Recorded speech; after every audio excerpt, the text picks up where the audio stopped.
عين الزعلان عين الزعلان عين الزعلان عين الزعلان عين الزعلان فقرات تحديدنا كلنا تايكونين يا منتقال وعزل عيب بحبي سنة حسان وريت طم أمسلتي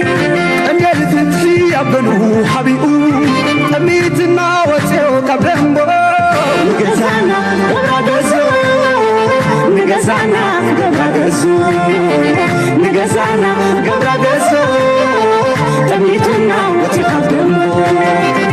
مسمطنا مالي هاريب الغلاي أختي الأبلاي عين مسددة عين صلاتنا قدنا يونمبر ما استزانينا بحبح مسوفرة درتنا خدفة دولنا بحبار حوخنا كفة ولا باش بيزة فتت العدة تفاني والنخو حنت خيس لفة كم تحلو سنتنا يابا كان دل فتحي أبن حبيبي تميتنا وتخدمنا نجزانا نجزو عيني حسان عيني تتابعي عيننا نقيرو كتلمت مزاي عيني تلمات كيرو قدما كنت مسمت عنا سعيرنا صلا دلونات دلوناتنا دلونات دلوناتنا دلونات دلونات دلونات ذهبنا هلاونات دلوناتنا دلونات دلونات دلونات دلونات دلونات ذهبنا هلاونات دلوناتنا نديو ما تسفتنا يو خبلنا نديو يو خلنتنا وتروات تنكب وتروات تقال عدم كغوز كيسكاس ماسكي كاسالو سلام تخطاتلتنا channel كمي تخونو صبوك تكونو ناي وتر تبنيتنان بحقنانيو لومون كم وترو أقداسن وانا وانت استوتات إذن لكم ده بخيلنا لنا أقسام مودة أنا إذا مدام سانا كتصنحو بخبر العدم لايك مقبار شير مقبار يطغم من حسابكم من مقداف دمانا وترو تساويتنان مزخا خريناني شو هلو مارسي أفجي أقداسي كخون بزيخي وسدنا مجمريا بزيخ نجمر let's go. Begin with a tense standoff between the US and Iran over the Strait of Hormuz that's paralyzed economies around the world. Despite a fragile ceasefire, both sides have imposed rival blockades, choking energy supplies, infecting families from the Philippines to the US. Iran's Foreign Minister Abbas Araghchi says the United States is waging a war of choice. He warns the economic pain for Washington too will grow. Our military is preparing for another round of attacks, this time more aggressive. The attacks can come as early as Monday. Additional Iranian military targets are on the table. That includes infrastructure. The president still reportedly እጂ እዚ ትሪእዎ ዘለኹም እቲ ዝሓለፈ ዝነበረ ቪድዮ ካብኡ መዘኻኸሪ ዘምፅዎ ዘለው እዮም ብብዝሒ ዘዝርዎ ዘለው እዩ እንታይ ንክንርኢ ደሊና ኢና ኩናት ከም ብሓድሽ ረዚዮም ክገብር ከም ዝኽእል እዮም ዝነግሩ ዘለው ብብዙሕ መንገዲ ድማ ናብ ኩናት ክመፁ ከም ዝኽእሉ ዋላ እቲ ዶናልድ ትራምፕ እውን መተንብሂ ሂብዎም ስለ ዘሎ ከም ትሪእዎ ዘለኹም ኩናት ቀሪብሎ ንኸስምዕ ዝጥቀምሉ ዘለው ፎክስ ኒውስ ፉል ኣብቲ ናይ ኩናት ሙዳት እዮም ከም ዘለው ምርኣይ የድሊ ሶኒ ኣቢሉ ክጅምር ከም ዝኽእል እዮም ዝብሉ ዘለው አሚን ፊው ተሰሚዕኩሞኩም እዮም ዝብሉ ዘለው We hit Carg Island, everything but the oil. That's their level. That one little thing, I say, stay 50 yards away. And I said to General Raisin Kane, I said, General, how long will it take? He said, 4 or 5 minutes. I said, no, seriously, how long? I figured he'd say a day or 2 days, a week. He said, no, only 4 or 5 minutes. They wiped out the whole island, except they left the nozzle, that's when the oil comes out, just in case. The United States has used the ceasefire to rearm our warships and attack planes. So ከም ትሪእዎ ዘለኹም ብዛዕባ እንታይ ዝዛረብ ዘሎ ፕሬዚደንት ዶናልድ ትራምፕ ብዛዕባ ካግ ኣይላንድ ዝበሃል እቲ ቀንዲ ናይ ነዳዲ መመንጨዊ ቦታ ናቶም ናይ ኢራን ማለት እዩ ደሴትያ ዳርጋ ዝዓበየ ክፋል ናይ ነዳዲ ናይ ኢራን ኣብዩ ሪፋይነር ናቶም ዘሎ ስለዚ ኣዝያ ኣገዳሲት ደሴትያ እዚያ ድማ ካብ ነዊሕ እዋን ካልኩሌት ዝገብርዋ ዝነበሩ እዮም ክወስድዋ ክምንጥልዋ ከብልዋ ገለ ዝብልዎ ዘረባ ማለት እዩ እጂ ሓደ ካብቶም ሓለቓ ስታፍ ናይቶም ሰራዊት ናቱ ዘሎ እቲ ጀነራል ኬን ዝበሃል ማለት እዩ ነዚ ቦታ እዚ ንክንወስዶሲ ክንደይ ይወስደልና ኢሎም ስሓተት ክወሲ 5 ደቂቕ ይወስደልና ኢሉኒ አሚን ሲሪየስ እንደ ዛረበካ ዘለኹ ገለ ክንደይ ይወስደልና ዝበልኩ ኣነስ 10 መዓልቲ ገልታት ክብለኒ ፅበነ ይረ ኢሉ 5 دقيقة ወይ 10 دقيقة ይወስደልና ኢልዎ ሕጂ እቲ ዘረባ እንታይ ዝመስል ነዚ ቦታ ነዚ ደሴት ንክትሕዞሲ መጀመርያ 5 ደቂቕ ዝብሎ ዘሎ ዝተጋነነ ዘረባን ካብ ኩሉ ነዚ ረሓቐ ዘረባ ከም ዝኾነ እዩ ዝርዳእ 5 ደቂቕ ዶናልድ ትራምፕ ሸቓቐት ክምለስ ከማን ኣያኽሎን እዩ ብሓፈሻ ኣብ 5 ደቂቕ ነቲ ቦታ እቲ ካብ ካበይ ተበጊሶም ናበይ ክመፁ ሓሶት እዩ ምግናን እዩ እንታይ ማለት እዩ ሓፂር ግዜ ክወስደልና ዝኽእል ነቲ ቦታ እቲ ንምቁፅፃር ንምባል ዝጥቀምሉ ዘለዉ እዮም ኢራን ድማ ያሬት ትገብርዎ ነዚ ኣብዚ ተመፂኹም እሞ እቲ ዝዓበየ ስዕረት ናትካ ክኸውን እዮም ዝብልዎ ዘሎ ሰራዊት ናትካ ናብ ከባቢ ዓድና ከተቕርቦ እንተጀሚርካ ደን ትቐንዲ ስዕረት ናትካን ውርደት ናትካን ሽዑ ከጋጥሙ እዮም ዝብልዎ ዘሎ ምክንያቱ ካብቲ ዘለኻዮ ርሑቕ ከይንረኽበካ ንኽእል ኢና ኣርሒቕካ እንድሕሪ ዓሪትካ ኣለኻ ከይንበፅሓካ ንኽእል ኢና ኣብዚያ ጥቃና እንተመፂኻ ግን እንታይ ከም ንገብረካስ ንፈልጥ ኢና ስለዚ ካግ ኣይላንድ ዲኻ ክትሕዝ ኸሽም ኣይላንድ ዲኻ ክትሕዝ ወላ ካልእ ቦታ ኣብ ጥቃና እንተመፂኻ መብዛሕትኦም ኪላታት ናይ ኣሜሪካ ድማ እዚ ዶናልድ ትራምፕ ዝብሎ ዘሎ ነፍሲ ቅትለታዊ ውሳነ ምዃኑ እዮም ዝነብሩ ዘሎ ንኣሜሪካ ድማ ዝኾነ ነገር ከምፃላ ይክእልኒ ብግምጣሉ ናብ ኣሜሪካ ጥራይ ዘይኮነስ እተን ሃገራት ዓረብ እንታይ ክገጥመን እዩ እንታይ ክገብርዎም ይኽእሉ ናበይ ገፁ ክኸይድ ይኽእል እቲ ኩናት ንክትግምቶ ኣዝዩ ከቢድ ይኸውን ማለት እዩ ሶ ካብ ቻይና ተመሊሱ ኣሎ ብዙሕ ዓበይቲ ዓወታት ኣይተጎናፀፈን ከምቲ ዝደልዮ ነገር እቲ ሚድያ ብዛዕባ ናይ ቻይና ዓወቱ ክዛረበሉ ይከኣለን ስለዚ the next step is ከም ርዱእ ጌርና ክንወስዶ ዘለና ናይ ኩናትን ወረ ኩናትን እዩ ክኸውን ስለዚ መዓዝ ክጅምር እዩ ሶኒ ድዩ ክጅምሮ ሶሉስ ድዩ ክጅምሮ ረቡዕ ድዩ ክጅምሮ ንሱ ንጎኒ ገዲፍካ ኩናት ክጅምር ምዃኑ ግን ከም ርዱእ ጌርካ ክትወስዶ ትኽእል ኢኻ I think this is very clear now ምክንያቱ ሕጂ ነዚ ቪድዮ ኩሉ ግዜ ነዚ ቪድዮ ክገብር ከለኹ ዋጋ ናይ ነዳዲ ኣብቲ ዕዳጋ እያ ዝርኢ ዘለኹ it's very high 9 ኮይኑ ኣሎ ስለዚ ኣድሃየስ 126 በፂሕና ነርና ይዝክር ስለዚ ሕጂ ንላዕሊ ገፁ ተጀሚሩ ስለ ዘሎ እቲ ዋጋ ዶናልድ ትራምፕ ገለ ነገር ክፈጥር ኣሎ ሓደ ሰላም ኢሉ ድዩ ገለ ትዝርርብ ገለ ኢሉ ንታሕቲ ከውርዶ ክኽእል ኣሎ እንተዘየለ ነቲ ፀገም ንምፍታሕ ድማ ዝኾነ ስጉምቲ ክወስድ ትግደድ ይኽእል ይኸውን እዩ እዚ ኮይኑ በቲ እቲ ኩነታት ንዶናልድ ትራምፕ እናከበደት እያ ትመፅእ ዘላ ክትፈኽሶ ከምዘይኮነ ትፍሉጥ እዩ ናው ኣብ ኖርማል ግዜ ዶናልድ ትራምፕ ኣብ ኖርማል ግዜ ማለት እዩ እዚ ኩናት እዚ ፀገም ኣይምኾነን ህዝቢ ኣሜሪካ ንኩናት ዝድግፍ እዩ ዋላ እኳ ኣብ መወዳእታ ነቲ ደገፍ ናይቲ ኩናት ናብ ገለ ዝኸይቱ ኮይኑ ንኩናት ዝድግፍ እዮም ዳትስ ዋይ ድማ እቲ መንግስቲ ኩሉ ግዜ ኣብ ኩናት ዝፅመድ ረብሓ እውን ኣለና ዝብል እምነት ኣለዎ ኣብዚ ሕጂ ግን ኣብዚ ኩናት እዚ ረብሓ ክህሉ ከም ዘይክእል ዘርኢ ምልክት ኣሎ ስለምንታይ እቲ ኩናት ብመሰረቱ ኣሜሪካውያን ኣይተቐበልዎን ኣብ ሂወቶም ድማ ከቢድ ዝኾነ ዋጋ የኽፍሎም ስለ ዘሎ መጀመርያ እዚ ኩናት እዚ ንጥቕሚ ኣሜሪካ ከም ዘይገበሮ ዶናልድ ትራምፕ ለንከነ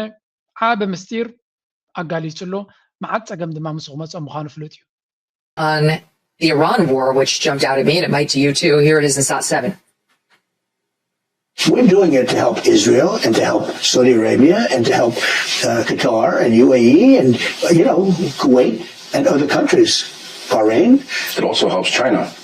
I told them today, I said, we're helping you. And we're helping you in another way because I don't think China wants Iran to have a nuclear weapon either. I said, it's stone cold crazy. You don't need them having a nuclear weapon either. What did he say? Well, he's not going to respond too much. He's a pretty cool guy. He's not going to say, oh, gee, that's a good point. I think he might. What's he going to do? What a wonderful point. You think he agreed? Yeah, I think that was the impression. I don't think he wants to. ሕጂ እንታይ ዝብል ዘሎ ከም ትሪእዎ ዘለኹም ኣፉ እንተኸፊቱ መዓት ምስጢራት እንዲደውፅእ ሓንቲ ኣገዳሲ ዘረባ ኣውፅኡ ኣሎ ኣብዚ ነዚ ኩናት እዚ ስለምንታይ ጀሚረዮ ክብል ከለኹ ንቆልዑ ደቂ 10 ዓመት ዓዲም ኣብ ዋይት ሃውስ እንታይ ኢልዎም ንኣኻትኩም ኒኩለር ከይተሰደልኩም ኢራን ነዚ ኩናት ዘካይዶ ዘለኹ ገለ እናበልዮም ንሰብ ከእምኑ ይፍትኑ ነይሮም ኣብዛ ድማ ንምንታይ ጌርካ እዚ ኩናት ዝበሎ እዛ ኩናት እዚኣ ንእስራኤል ንምሕጋዝ ንቀጠር ንምሕጋዝ ንባሕሬን ንምሕጋዝ ንኩዌት ንስዑድያ ንኢማራት ንምሕጋዝ ኢና ጌርና ንቻይና እውን ንምሕጋዝ ማለት እዩ ንቻይና እውን ክንሕግዞም ኢልና ኢና ጌርና ይብልሎ እጂ እዛ ዘረባ እዚኣ ከባድ ዘረባ እያ ዶናልድ ትራምፕ ስለምንታይ እዚ ኩናት እዚ ንህዝቢ ኣሜሪካ ኢሉ ኣይገብሮን እየ ዘለኹ ንረብሓ ኣሜሪካ እውን ኣይኮነን ዝገብሮ ዘለኹ ኢሉ ካብ መሰረቱ ድማ ህዝቢ ኣሜሪካ እንታይ ኢልዎ እዚ ኩናት እዚ ንእስራኤል ኢሉ ዝገብሮ ዘሎ ኢሎሞ ነይሮም this is a great admission ናይ ብሓቂ ኣብታ መፈንጠራ ካሃድማ ዝፍትን ዝነበረ ኣባ ዘሊሉ ድቕድቕ ኢሉ ኣሎ መልሓሱ ነዚ ሰብ እዚ እቲ ህዝቢ ኣሜሪካ ዳ ከምቶም ንካልኦት ፖለቲከኛታት ገይሩ ዝቀፃፀሮም ነዚ ኣይቋፀርዎን እየ እምበር ብመልሓሱ ኩሉ ተሓሶትን ሓቅን ባዕሉ እዩ ዝገልፀሎም ናይ ኢራን ጉዳይ ክሳዕ ክንደይ ኣገዳሲ ምዃኑ ናይ ህዝቢ ኣሜሪካ ፀገም ኣይግድሰንን እዩ ኢልዎም እዩ ቅድሚ ዝተወሰነ ግዜ እንታይ ማለት ካ ኢሎሞ ኣብ ኣዛራባ ርስቲ ኮይኑ ነይሩ ኣብ ጉዳይ ናይ let me show you there is this clip ንብዙሕ ሰብ ዘዛረበት ነይራ ምክንያቱ እዛ ጉዳይ እዚኣ እዚ ሰብ እዚ ናብዚ ኩናት ክገብር እያ ኣትዩ ንዝብል እንታይ እዩ ትመዕለበ ናይቲ ኩናት ዘእተዎ ኣብዚኣ ስምዕዋ a lot of questions about Iran today as he was leaving the White House because it's looming over this whole trip to Beijing. I mean, he's obviously talking about Jimmy Lai there and also comparing him to James Comey. But Harry, I want you to listen to what the president said today when he was asked about Iran. When you're negotiating with Iran, Mr. President, to what extent are Americans' financial situations motivating you to make a deal? Not even a little bit. The only thing that matters when I'm talking about Iran, they can't have a nuclear weapon. I don't think about Americans' financial situation. I don't think about anybody. I think about one thing. We cannot let Iran have a nuclear weapon. That's all. Every American understands, and they were just... So, ብዛዕባ ኢራን ምስ ኢራን ክትዘራረብ ከለኻ ወይ እውን ቻይና ከድካ ስምምዕ ክትገብር ክትሓስብ ከለኻ ክንዲ ምንታይ እቲ ናይ ቃንዛ ቁጠባዊ ቃንዛ ናይ ህዝቢ ኣሜሪካ ቁጠባዊ ፀገም ናይ ህዝቢ ኣሜሪካ ኣብ ግምት እትዎ ወይ እውን ክንዲ ምንታይ ፀቕጢ ይፈጥረልካ ኣሎ እቲ ንሕና ንነብሮ ዘለናን ንሓልፎ ዘለና ብድሆታትን ዝበልዎ ብፍፁም ናትኩም ኩነታት ናይ ኣሜሪካውያን ቁጠባዊ ኩነታት ብፍፁም ዘገድሰኒ ጉዳይ ኣይኮነን ኢራን ጥራይ ኒውክለር ክህልዋ የብሉን እምበር ብዛዕባ እዚ ጉዳይ እዚ ብፍፁም ዝእትወኒ ጉዳይ ኣይኮነን ኢልዎም ብሕፅር ዝበለ ጉዳይ ኣይኮነን እዚ ጉዳይ እዚ ንዓይ ዝምልከት ኣይኮነን ኣነ ኢራን ኒውክለር ክትሕዝ የብላን እዚኣ ጥራይታ ዕላማናተ ኢልዎም እዚኣ ነፍሰ ቀትለታዊ ዘረባ እያ ትበሃል ኣብ ናይ ኣሜሪካ ኤሌክሽን ልስን እጅ ከመይ ገይሮም ክበልዕዎ እዮም I mean, the Democratic ad makers you stole the words right out of my mouth. cutting it as we speak. Oh, my goodness gracious. The American people are hearing what he's saying about the cost of living and their finances, and they think it's one of the dopiest things they have ever heard come out of Donald Trump's mouth is what he said today. And it comes at a point in which his net approval rating on the economy, according to our new CNN poll, is 40 points underwater, the lowest it has ever been. Remember, in term one, the economy was his best issue. He was in positive territory at plus 10 points at this point. He is off in a direction that the American people want nothing to do with. And when they hear what he has to say, like he said today, they go, what the heck is going on in Washington, D.C.? So what he said about the polls... ብሓፈሻ እንታይ ዝብል ዘሎ እዛ ዘረባ እዚኣ ነፍሰ ቅድለታዊት ኣብ ፖለቲካ ሱሳይደል ዘረባ እዮም ዝብልዋ ነፍሰ ቅድለት እያ እዚኣ ምክንያቱ ቃንዛ ናይ ህዝቢ ኣሜሪካ ይግድሰንን እዩ ንዓይ ናይ ኢራን ጥራይ ዘገድሰኒ መባል ዋላ እኳ ኣብቲ ዕላማ መብዛሕትኦም መራሕቲ ናይ ኣሜሪካ ከምኡ እንተነበሩ ከምዚ ኢልካ ብግልፂ ክትዛረብ ምፍታን ግን እሞኻ ምርጫ ዝዳሎ ዘሎ ናይ እቲ እንታይ ክትብሎ ሚድተርምስ ዝብልዎ ተዳልዩ ዘሎ እዚኣ ኣድቨርታይዝመንት ነቶም ዴሞክራትስ ናይ ኣድቨርታይዝመንት ዘረባ እያ ክትከውን ነዛ ቪድዮ እዚኣ ቆሪፆም ጥራይ ድምፂ ኣነፂሮም ንህዝቢ ኣሜሪካ ነዚኣ ጥራይ ከስምዕዎ ኣድያ እዚኣ ኢሎማ ምክንያቱ ብዓብዩ ቁጠባዊ ፀገም ኣጋጢሙ ኣብ ህዝቢ ኣሜሪካ ኣብ መርሕነት ናይ ቁጠባ ናይ ዶናልድ ትራምፕ እምነት ኣጉዲሎም ላብ ዘለው ባዕሉ ድማ ቤላ ዝኾነት መዛረቢትን ቀመምን ወሲኸሎም ኣሎ ስለዚ ብተደጋጋሚ ዝዛረቦ ዘሎ ከም ዘረባ ንዓድስ እቲ ንሓትሕዶም ቀታሊ ዝኾነ ኣድቨርታይዝመንት ስለ ዘካይዱ እዚ ኣነ ዶናልድ ትራምፕ ከምዚ ክገብረኩም እዩ ዘይኮነ ብቓላቱ እናሰነኻ ክትሃርሞ ትኽእል ኢኻ እዚኣ ከባድ ሓደጋ ክትኮነ እያ ኢሎም እዮም ዝዛረቡ ዘለው እቲ ዘገርም ክፋል ኣብዚ እቲ ዘገርም እንታይ ይብሉ ኣለዎ ብዚ ክገርመኩም ዶናልድ ትራምፕ ነዚ ሕጂ ተዛሪብዋ ዘሎ ክእርማ ዕድል ክወሃቦ ማለሲ ዘይበሎ እንዲኦም ወሲዶሞ ነዚኣ ሕጂ ከመይ ጌርና ንእርማ ኢሎም እቶም ሪፐብሊካን ሓዚኖም እዮም ቀኒዮም ንዶናልድ ትራምፕ ድማ ከም ብሓዱሽ ቀሪቦሞ እንታይ ኢሉ ንማኣረም እንታይ ኢሎም ምስ ዓደምዋ ዝበላኻ ስምዑ Democrats and political pundits jumped all over this statement that you made the other day. You were asked when you were leaving. To what extent are Americans' financial situations motivating you to make a deal? Not even a little bit. The only thing that matters when I'm talking about Iran, they can't have a nuclear weapon. I don't think about American financial situation. I don't think about anybody. I think about one thing. We cannot let Iran have a nuclear weapon. That's all. That's right. That's a perfect statement. I make it again. You can imagine how many people stop the soundbite. ዝኾነ ነገር ክብል ከሎ ኩሉ ግዜ ዳብሊንግ ዳውን ዝበሃል ሕማም ኣሎ ነዚኣ ፐርፌክት ሰንተንስ እያ እዚኣ ሕጂ እውን ክደግማ ይኽእል እየ ይብሎም ኣሎ ስለዚ ብዛዕባ ጉዳይ ናይ ኢራን እምበር ናይ ኣሜሪካ ቁጠባዊ ፀገም ኣይግድሰንን እዩ ሕጂ እውን ክደግማ ይኽእል እየ ይብላ ኣሎ መብዛሕትኡ ግዜ ከምዚ ዓይነት ዘረባታት ክጋገ ከሎ ተጋጊያ ይብልኒ ተጋጊያ ይፈልጣን እዩ በቃ ትኽክል እየ ዘለኹ በዓልኩም ትፈልጡ እዩ ነዚ ሰብ ዝመረፁ ሰባት ብፍላይ ኣብ ቁጠባ ናይ ኣሜሪካ ሂወቶም ከመሓይሸሎም ኢሎም ዝመረፅዎ ናይ ብሓቂ እዮም ስዒኖማ ከም ኤርትራዊ ኮንካ نزي مريض كان تنير كابل على إيرتراز نبرة جدا على الكايو على النايو كم عبنا قرينا نريو سلزي إيرتراينا أمريكا تقومتوز نبركم دونالد ترامب زمرسكم علامهم بقالك كفال حريمكم يهم أبي إيرتراز ولا بوليتيكا يري غلي لهم أمينهم ندونالد ترامب زمرسو تعويتهم يمسو قدنا إيرترا كمان تلاعي لله اتي نكو طبعا أمريكا كم حيشل كايل كان هيلس كيرنات كادونا كلمة اللي خدوا كم حيشل كايل كا زمرس كايجن oh my god this is going to be disaster كالو تتبنى يقبروا سدوا منا كالن هاي ترانسجندرن قال مالن نخال يلوم يلوم زمرس وساتهم تعويتهم لا ما وقعهم مخنات غير ويس أو تعويتي سلازم دونالد ترامب ملو بملو بحماق راي مقلاتو تخكلا يكون اب ستوك ماركت كنربح لنا هنا نتداغاتات كرغا لنا يا بيزنس ون مچونت كفتر خلي زبلو بقالك كفال عقيبهم كله خليهم بليونيرات حفاش زبقنا تداغاتات يربشو سلازلو كم تزد اللي تعوتنا لو دونالد ترامب ابتاع نتمتيا كعود كم زغل زطراطرا كال يله حلف حليفونة فدرال ريزيرف chairman ناتو جيرمي باول زبال قيرو عرقو كغبراو يدللو دهريو ستوك ماركت بامب كغبرايو كنفحيو طرمبانا نفح كنفحو مخانو فلوتيو these are all the things that are نتداغاتات زصلو زلو مالتي سلاز دونالد ترامب بمنታይ دغف كان يركا اگداسيو بمنታይ دغف كان يركا اگداسيو سلازي እቶም ዶናልድ ትራምፕ ዝድግፉ ዝነበሩ በገለ ዓላማታት ክሳብ እጅ ይድግፉ ኣሎ ምክንያቱ የዋጾም እዩ እቶም ካልኦት ሰራሕተኛ ኮይንካ ዝኾነ ነገር ክገብረልካ ወይ ውን ሓለፋ ክገብረልካ ዝደገፍካ ግን ዲስአፖይንትድ ክትኮን ኣለካ ኩናት ናይ እስራኤል ናይ ቀዛ ጠጠው ከብለሎም ወይ ውን ኣብ ካልእ ዓለማት ኩናት ንኸይገብር ኢሎም ዝመረፅዎ ድማ ኩላቶም ማይ ዓሚቖም ተሪፎም እዩ ንዓም መቐቲልዎም እዩ I don't think about America's financial situation. So what's your response to that framework? It's very simple. When people hear me say it, everybody agrees. Short-term pain. It's going to be short-term pain. But the pain is much less than people thought. كم تريو زلهم ولا حنت كغير عندي فاتينو الدلي بمو كغير هاي كعلن anyway تكون نتاتنا دونالد ترامب كل جزء كاب دراما أنا بدراما سلز خيد زلو بزو حبتنا دراما تاتو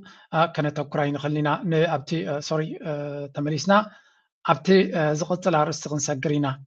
which is if I have to sorry نزيا تعالوا خواي مسلم ثاني okay next topic ناتنا وري انتهينا غير مسيلكم حنت مستير نداوت يا زلات مستير كل جزء مسوت عندي جن مستير كاي كونتن هكاهش أبحبوك زارباز دلية أبدك يا تيساقة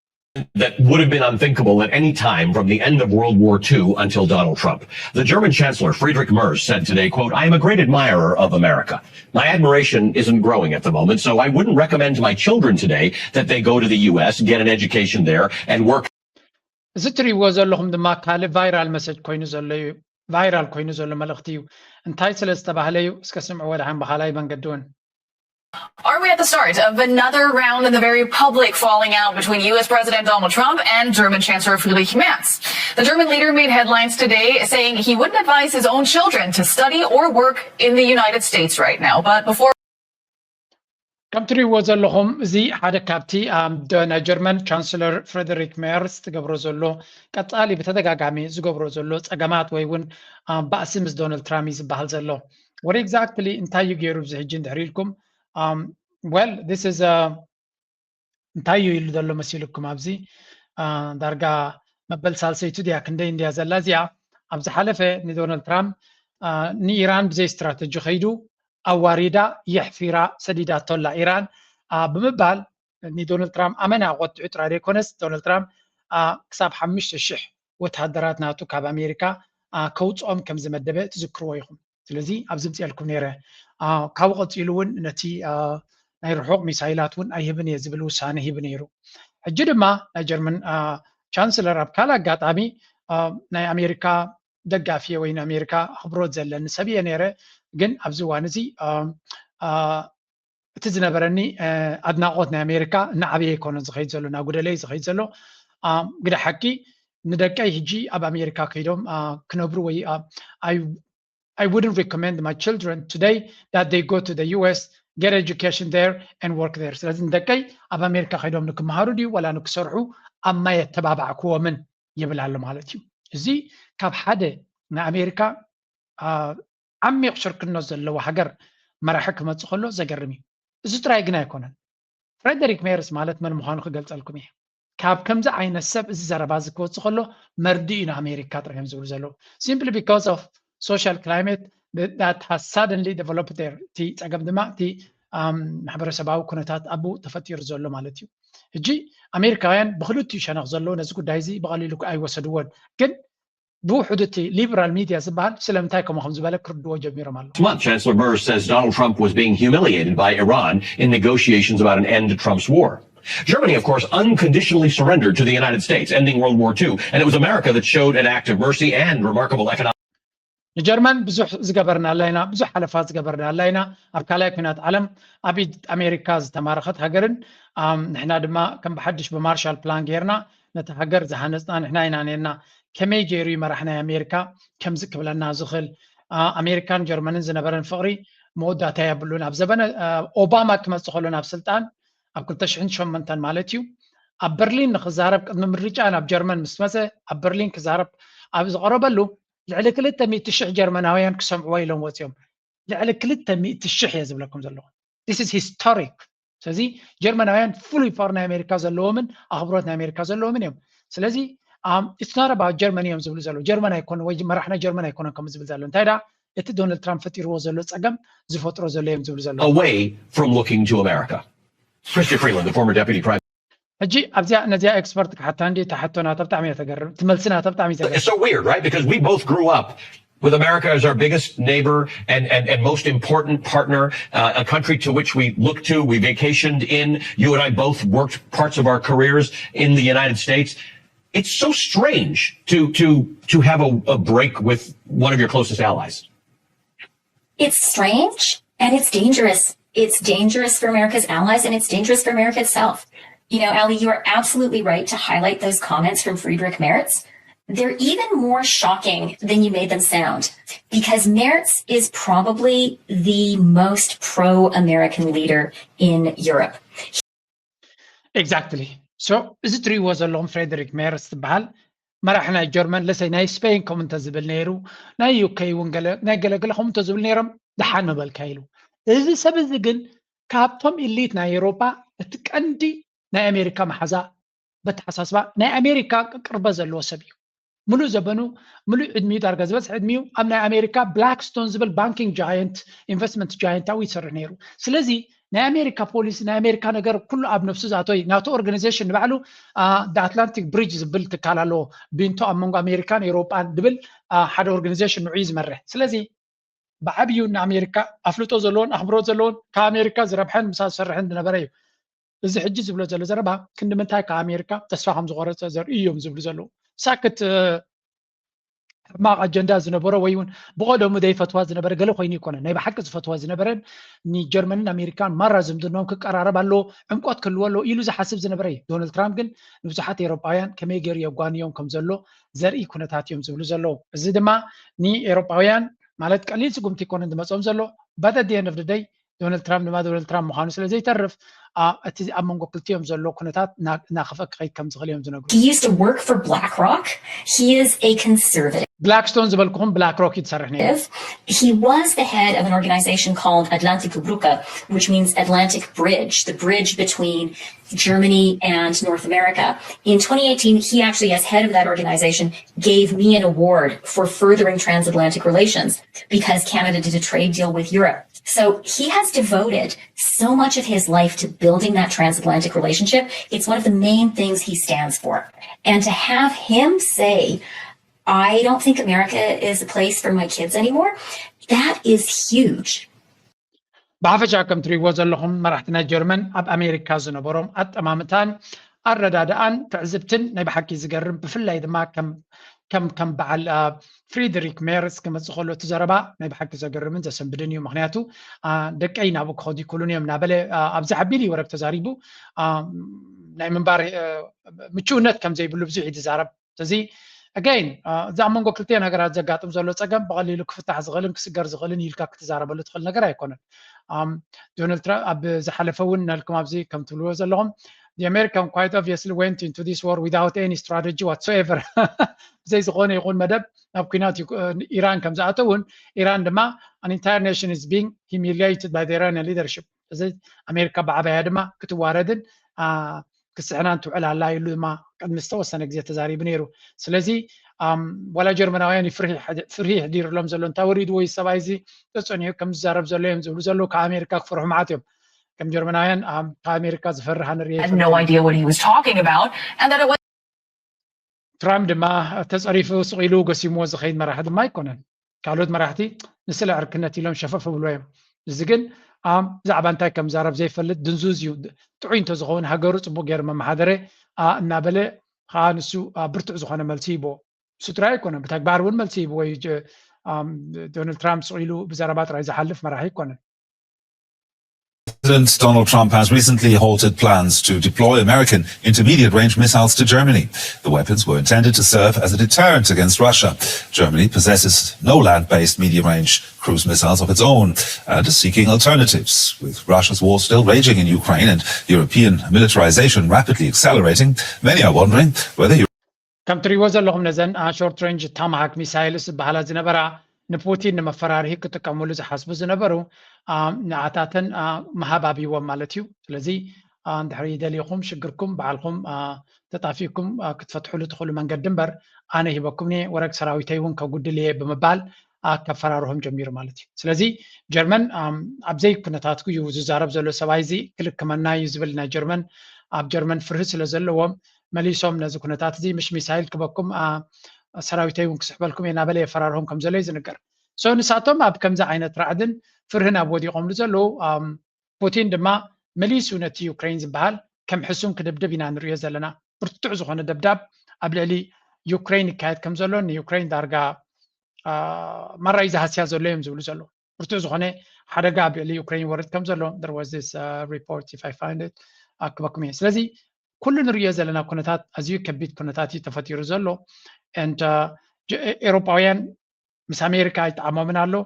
ንበይኖም ድማ ካልእ መንገዲ ከይሃንፁ ድማ ኩሉ ግዜ ዕግርግር ክብሉ Ukraine has endured one of the fiercest aerial barrages since that war started.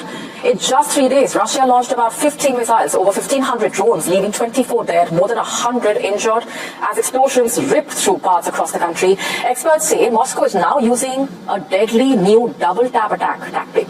As air raid sirens scream through the night, the war has entered a terrifying new phase. Our next report telling you more. እዚ ኩናት እዚ ድማ መግለፂ እኳ እዩ ዘይብሉ በቃ ኣዝዩ ከቢድ ዝኾነ ኩናት እዩ ዝግበር ዘሎ ዳርጋ እቲ ሚድያ ኣቓልቦ ክበ ኣይደልን እዩ ዘሎ ምክንያቱ ትርጉም የብሉን ኢሉ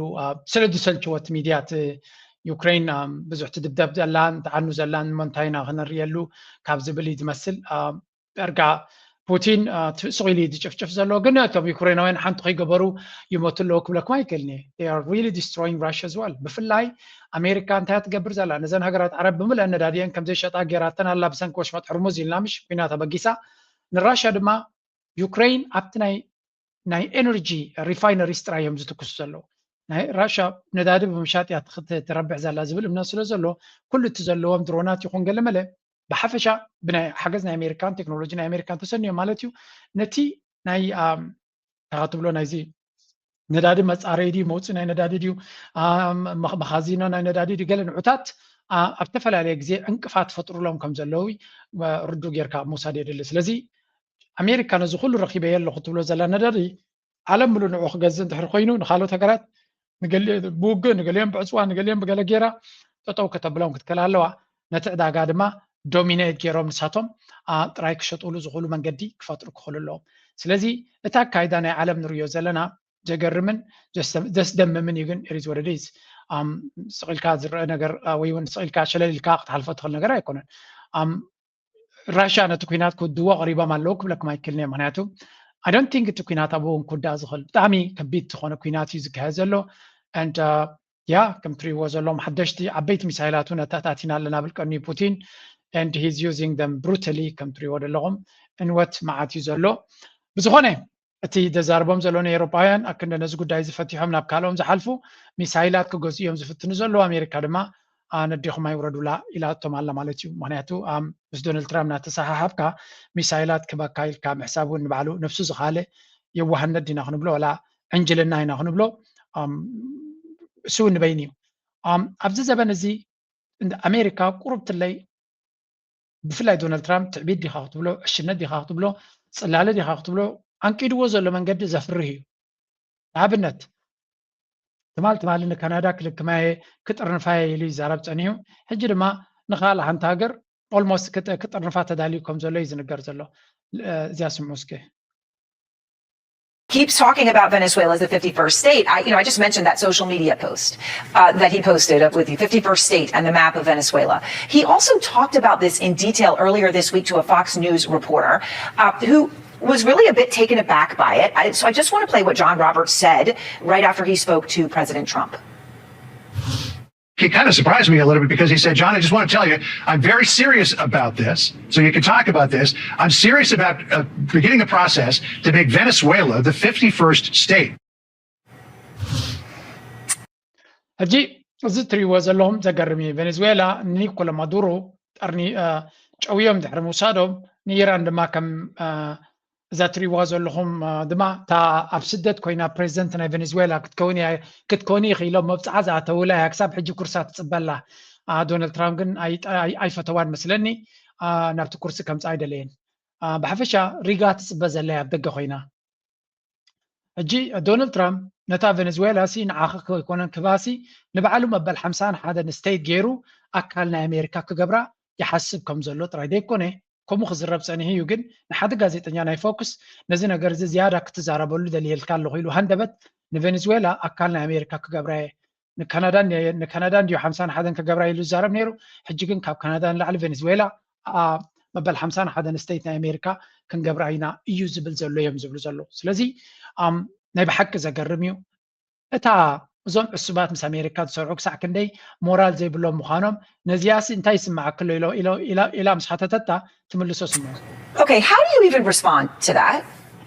Well, I know President Trump really likes Venezuela, and for good reasons. It is a beautiful country, but most of all, of wonderful people. But I'm sure he's going to love it even better when we have a country that is free, prosperous, and democratic, and turns into the strongest ally in the Americas, because we're located in the heart of the Americas. And look, Erin, from every perspective, for the American people. No, because that konan waygalaylan. ዶናልድ ትራምፕ ንቬኔዙዌላ ብጣዕሚ ከም ዝፈትዋ ይፈልጥ የና ንፀጋታታ ንህዝባ በጓ ቢልኪ ንህዝባ ይበለን እሱ ንማዕድናታ ንነዳዲኣን ንወርቃን ዝፈቱ ህዝባ ይፈቱን እዩ ህዝባ ዳ ኣብ ሬፒስስን ገለመለዮም ካብዚ ክሰጎም የሉ ዶ ይፍክር ኣይነበረን ግን ወሃማት ስለ ዝኾኑ ከምዚኣቶም ንዓይ ኮንኩን ዛረብ ዘለዎ እቶም ኩሎም ኣሜሪካ ኣብ ኩርሲ ከተምፅኦም ኢሎም ዝፅበዩ ሰባት ናይ ብሓቂ ወላት ናይ ኢራን ኣሎ ፓል ቪድዮም ገለ ዝብሉ ሓደ ወዱ ነቲ ንጉስ ዝነበረ ነቲ ሸዓ ወዱ ዝነበረ ናብ ስልጣን ክምለስ ኢሉ ከምዚ ልክዕ ከማ ዘንባሕቑ ኣሎ ኣብ ኣሜሪካ ዶናልድ ትራምፕ ናብ ሓፍ ኣቢሉ ኣብታ ኢራን ኣብ ኩርሲ ኮፍ ከብሎ ዝፅበ ዘሎ እሱ ድማ ኩሉ ግዜ ከምኡ እዩ ዝብል ኩሉ ዓይነት ዶናልድ ትራምፕ ንህዝቢ ክድምስስ እየ ክብል ከሎ ነከምኡ ማለቱ ይኮነን ገለመለ ናበሉ በቃ ማዓኮር ናይ ዶናልድ ትራምፕ ቃል ብቃሉ ክልሕሱ ዝኽእሉ ሰባት ኢኻ ትርኢ ስለዚ እቶም ምስ ኣሜሪካ ሎቢ ንገብር ኣለና ዝብሉ ዝነበሩ ነዚኦም ቀዲሖም ከምዚኦም ክኾኑ ዝደልዮም ሃገርካስ መበል 51 ስቴት ክገብራ እየ ክብል ከሎ ክኸውን ኣይክእልኒ ክብሉ ሞራል የብሎምን ምክንያቱ ታሪጋ ናይ ኩርሲ ዝፅበይዋ ዘሎ ብኸመይ ትመፅን እያ ስለዚ ዋላ ነዚ ተድብል ከማን እኮ ይመፀካኒ ተወዲዩ በቲ ህዝቢ ዝተኻዕበ እዮም ነዚኦም እዮም ኣብ ስልጣን ከምፅኡልካ ዝደልዩ ብህዝቢ ዝተኻዕበ ሞራል ናይ ሃገር ዘይብሉ ሃገር ከይዳ ዘይግድሶም ሰባት ከምዚኦም ምሻለው ኣብ ምስ ኣቢ ክሰርሑ ከለዉ ሲ ኣቢ ዓሰብ ክወስድ ኣብ ዝኾነ ይኹን መንገዲ ክብል ከሎ ኤርትራ ብኸመይ ናፃ ከም ዝወፀት እውን ኣይበርሃልና ክብል ከሎ ኖ ከምኡ ማለቱ እኮ ይኮነን ዓሰብ እንካን ሃባን ማለቱ እዩ ገለ ናበሉ ኣለዉ እንዶ ድንዙዛ ዝኾኑ ከደንዝዙኻ ዝደልዩ ከምኣቶም እያ እዚኣ ስለዚ ነዚያ እዮም ዝቆጥሑ ንሳቶም ከዓ ማለት እየ ስለዚ ዶናልድ ትራምፕ ዝሕዝን እዩ ኩነታት ግን ኢዝ ወት ኢት ኢዝ ኢራናውያን ግን ንዓለምና ብዝሕ ምማ ቦታ ሒዞም እዮም ሕጂ ናብተን ሓንቲ ኣርእሲ ነይራ ኣብዚኣ ክበኩም ሞ ናበይ በፂሕኩም ዘሎ ኩነታት ክንፈልጥ From that interview, what he said on Iran, Cliff. Well, that he intends to get this job completed. I think that's very important. I would like very much to see the regime collapse. If the regime is not going to collapse, then I think you definitely have to go down another echelon or so. Those who are in control right now, they're true believers in jihad against America, against the West. Get down another couple of echelons and you may find some agnostics and charlatans who'll be more pliable. But overall, we could have friends in this country if they had decent leaders, and the decent leaders ብሓፈሻ እንታይ እዮም ዝብሉ ዘለዉ ኩናት ከምኡ ድማ ኣብ ባይታ ኣቲኻ ነቲ ስርዓት ነቶም ኣብ መርሕነት ዘለዉ ቅድሚ ሕጂ ዝቐተልናዮም ይሕሹ ካብዚኦም ሕጂ ዘለዉ እንዲኦም ዝብሉ ዘለዉ ንዓታቶም ድማ ምፅራግን ምእላይን ኣዝዩ ኣገዳሲ ክኸውን ኣብ ዝብል ዘረባ እዮም ዝወጥቁ ዘለዉ እዚ ኩሉ ዝግበር ዘሎ ኩነታት ምስቲ ናይ ቻይና ተሓሒዞም እንዲኦም ዝርእይዎ ዘለዉ ሓደ ናይ ሲንጋፖር ዲፕሎማት ብዛዕባ እዚ ጉዳይ እዚ ዝበሎም እስከ ስምዕዎ war that the United States fights, especially in the Middle East, is a gift to China. If the United States gets bogged down in another war in Iran, again it buys time for China. And this is the difference between Chinese leaders and American leaders, is that Chinese leaders, as Henry Kissinger told me, always work out a comprehensive long-term strategy before embarking on a venture. And the Chinese do have a comprehensive long-term strategy for managing the challenge that the United States is posing to China.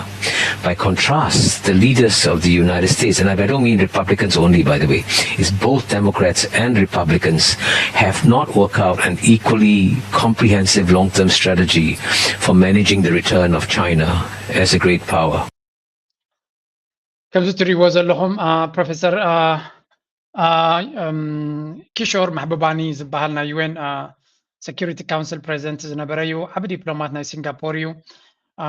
ነፍሲ ወከፍ ኩናት ኣብ ማእከላይ ምብራቅ ኣሜሪካ ተኣትዎን ተተሓዞን ኢሉ ንቻይና ዓብ ህያብ ዓብ ፕሬዚደንት ዓብ ጊፍቲ ኢልዎ ስለዚ ኩናት ናይ ኢራን ብዓለም እዮም ኣሜሪካ እትዮሞ ንቻይና ግን ዓብ ህያብ ኢሉ ስለምንታይ ቻይናውያን ኣብቲ ጉዳይ ናቶምን ኣብ ቁጠባ ናቶምን ኣብ መናብሮ ናቶምን ኣብ ቴክኖሎጂ ናቶምን ወታደራዊ ዓቕሚ ናቶምን ኣብ ምዕባዮም ፎከስ ዝገብሩ ንኣሜሪካ ኣብኡ ከኣትውላ ይደልዩን እዮም ስለዚ ኣሜሪካ ክንዲ ኣተኪሮም ናብ ቻይና ክምዕብሉን ክወዳደርዎምን ዝፍትኑ ኣብ ዘየድልዮም ኩናት ዘየድሊ ገንዘብ ኣዝዩ ብዙሕ ገንዘብ ከስሩ ይጅምሩ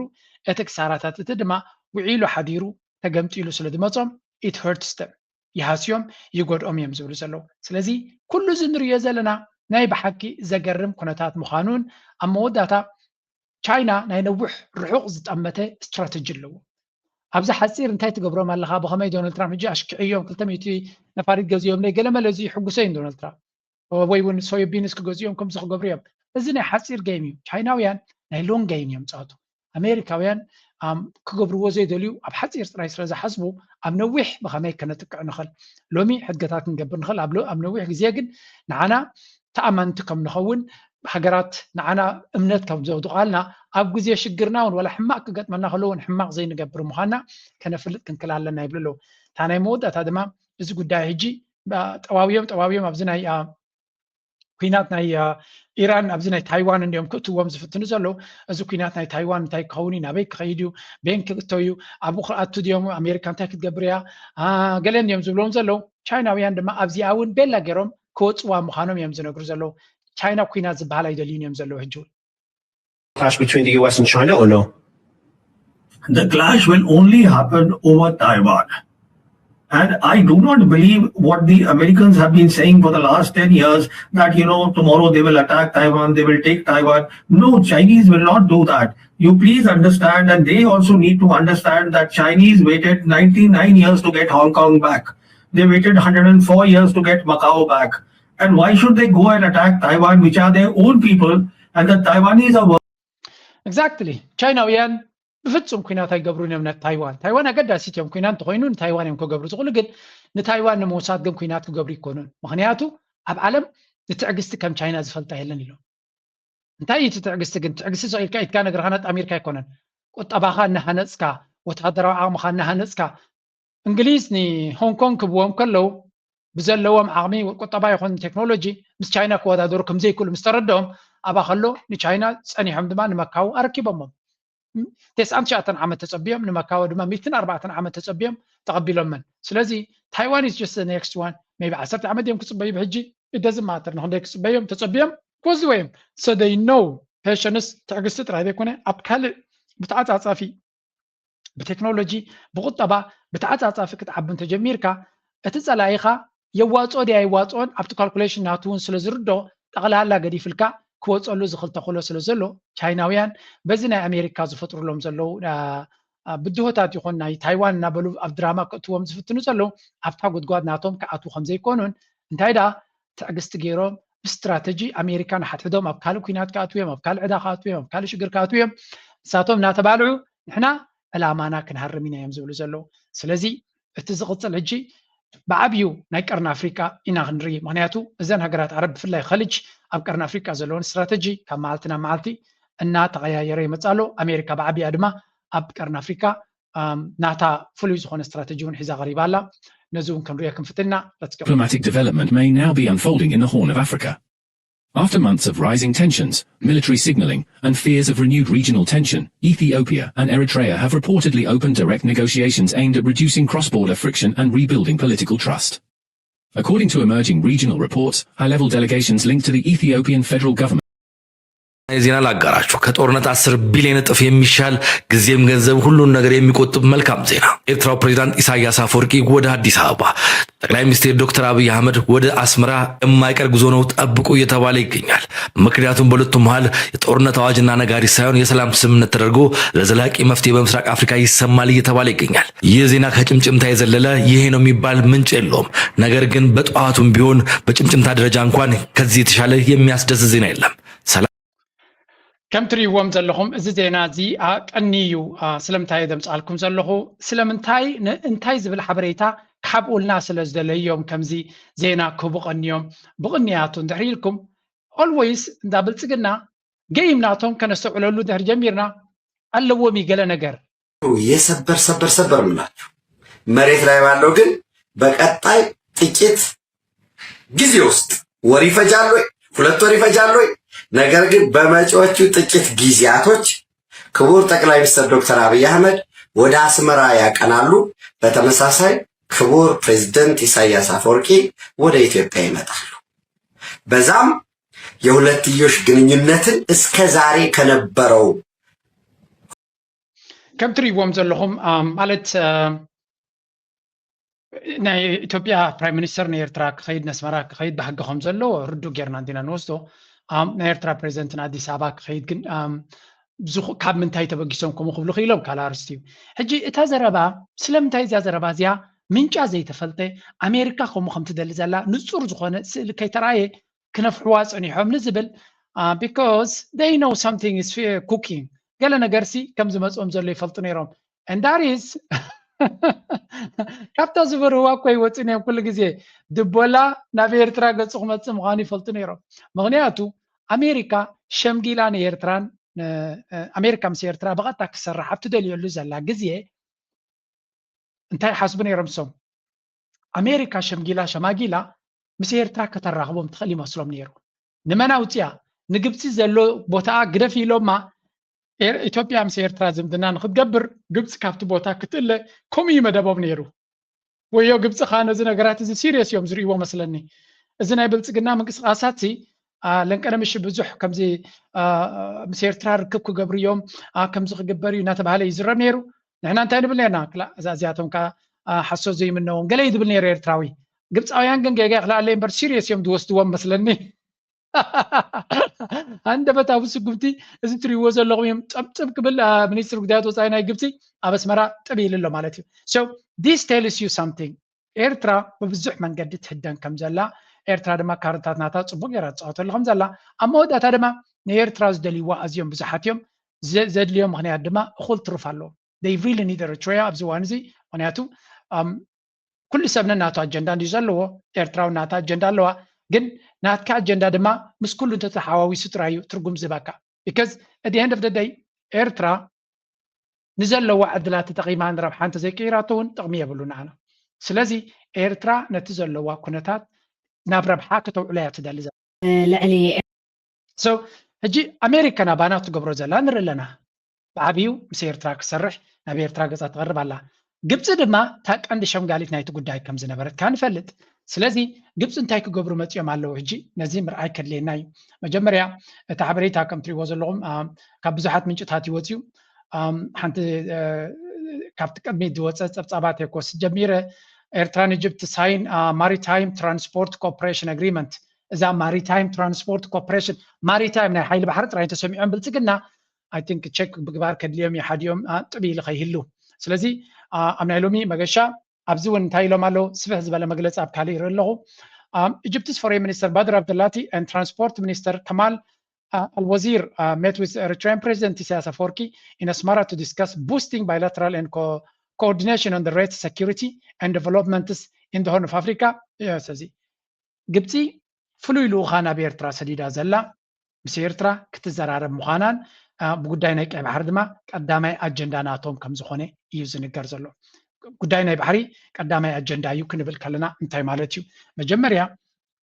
ኣሜሪካ ናብ ኤርትራ መፅያ ዘላ ብምንታይ ጉዳይ ምዃኑ ምርዳእ ከድልየና እዩ ነዚ ብብዙሕ መንገዲ ክንሪኦ ክንፍትን ኢና ኣቢ ብመንገዲ ሚኒስትሪ ጉዳያት ወፃኢ ናቱ ምስ ኢትዮጵያ ከንታይ ዓይነት ስምምዕ ገይሩ ነዚ እውን ተወሳኺ ሓበሬታ ክበኩም ክፍትን እየ ስለዚ ነዚ ነገር እዚ ንምርዳእ መጀመርያ ኣብዚ ፀብፃብ ክንርኢና ስለዚ ናይ ቀይ ባሕሪ ሴኪሪቲ ንምዕዛዝ ከምኡ ድማ ናይ ክልቲአን ሃገራት ሓበራዊ ሽርክነት ንምዕባይ ኣገዳሲ ልኡኽ ናይ ግብፂ ምስ ኤርትራ ርክብ የካይድ ኣሎ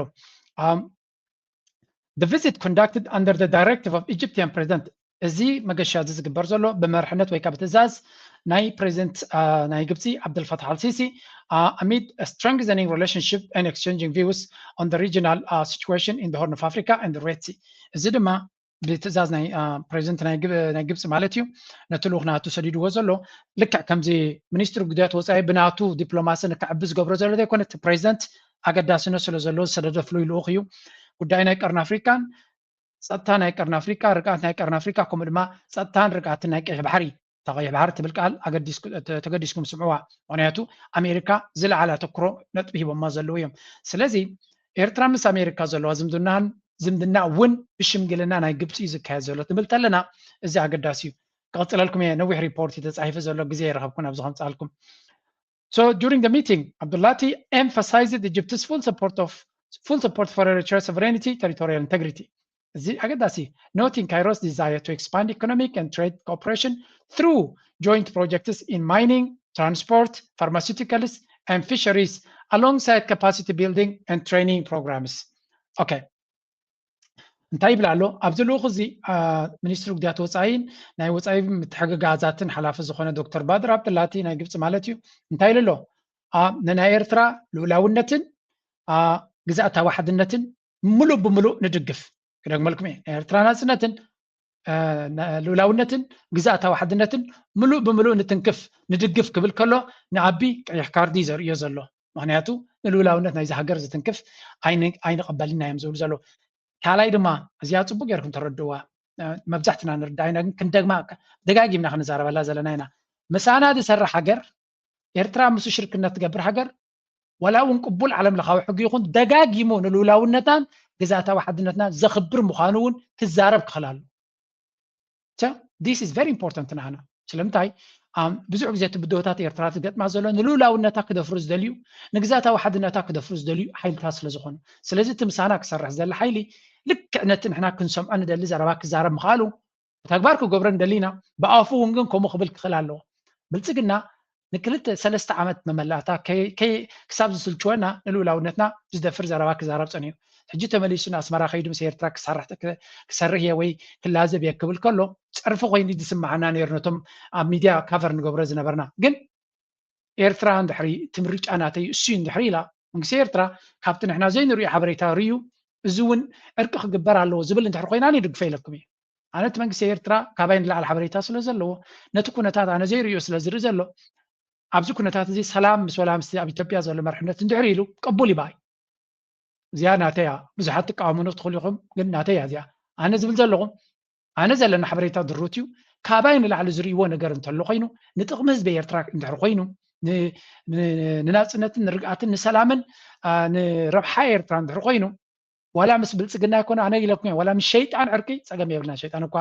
ዕርቂ ዝደሊ ይኮነ ናብ ዕርቂ እውን ኣይነብርን እዩ ንቐፅል ቀፂሉ እንታይ ይብላ ኣሎ ኣብ ምንታይ ብሓደ ክንሰርሕ ኢና ምስ ኤርትራ ይብላ ኣሎ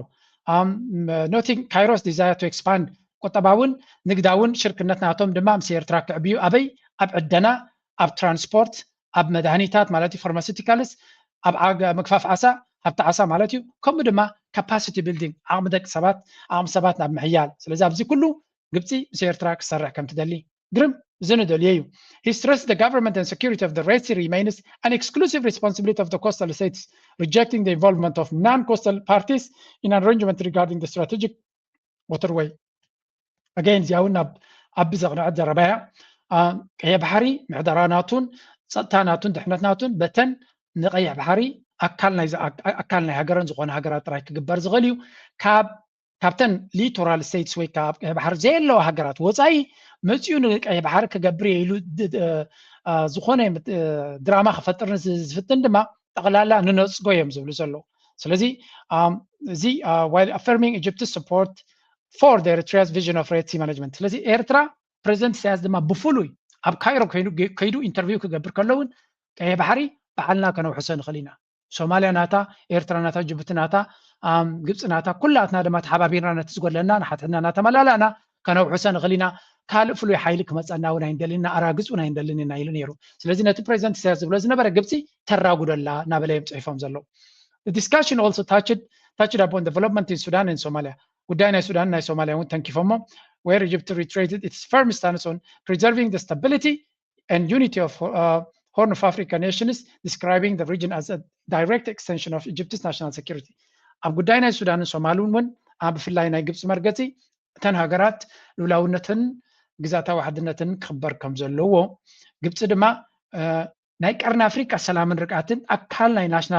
ናሽናል ሴኪሪቲ ናታ ምዃኑ እያ ትሪኦ ናይ ሱዳን ርግኣትን ሰላምን ንግብፂ ብቐጥታ ዝትንክፋ ምዃኑን ቀርኒ ኣፍሪካ ድማ ካብ ቀይሕ ባሕሪ ኣዝያ ተረባሒት ሃገር ስለ ዝኾነት ግብፂ ናይ ቀይሕ ባሕሪ ከባቢ ሰላም ንዓይ ንናሽናል ሴኪሪቲ ናተይ ንቁጠባ ናተይ ኣዝዩ ኣገዳሲ እዩ ስለዚ ኣብ ቀይሕ ባሕሪ ሰላም ንክህሉ ኣነ ኣገዳሲ ተልእኮ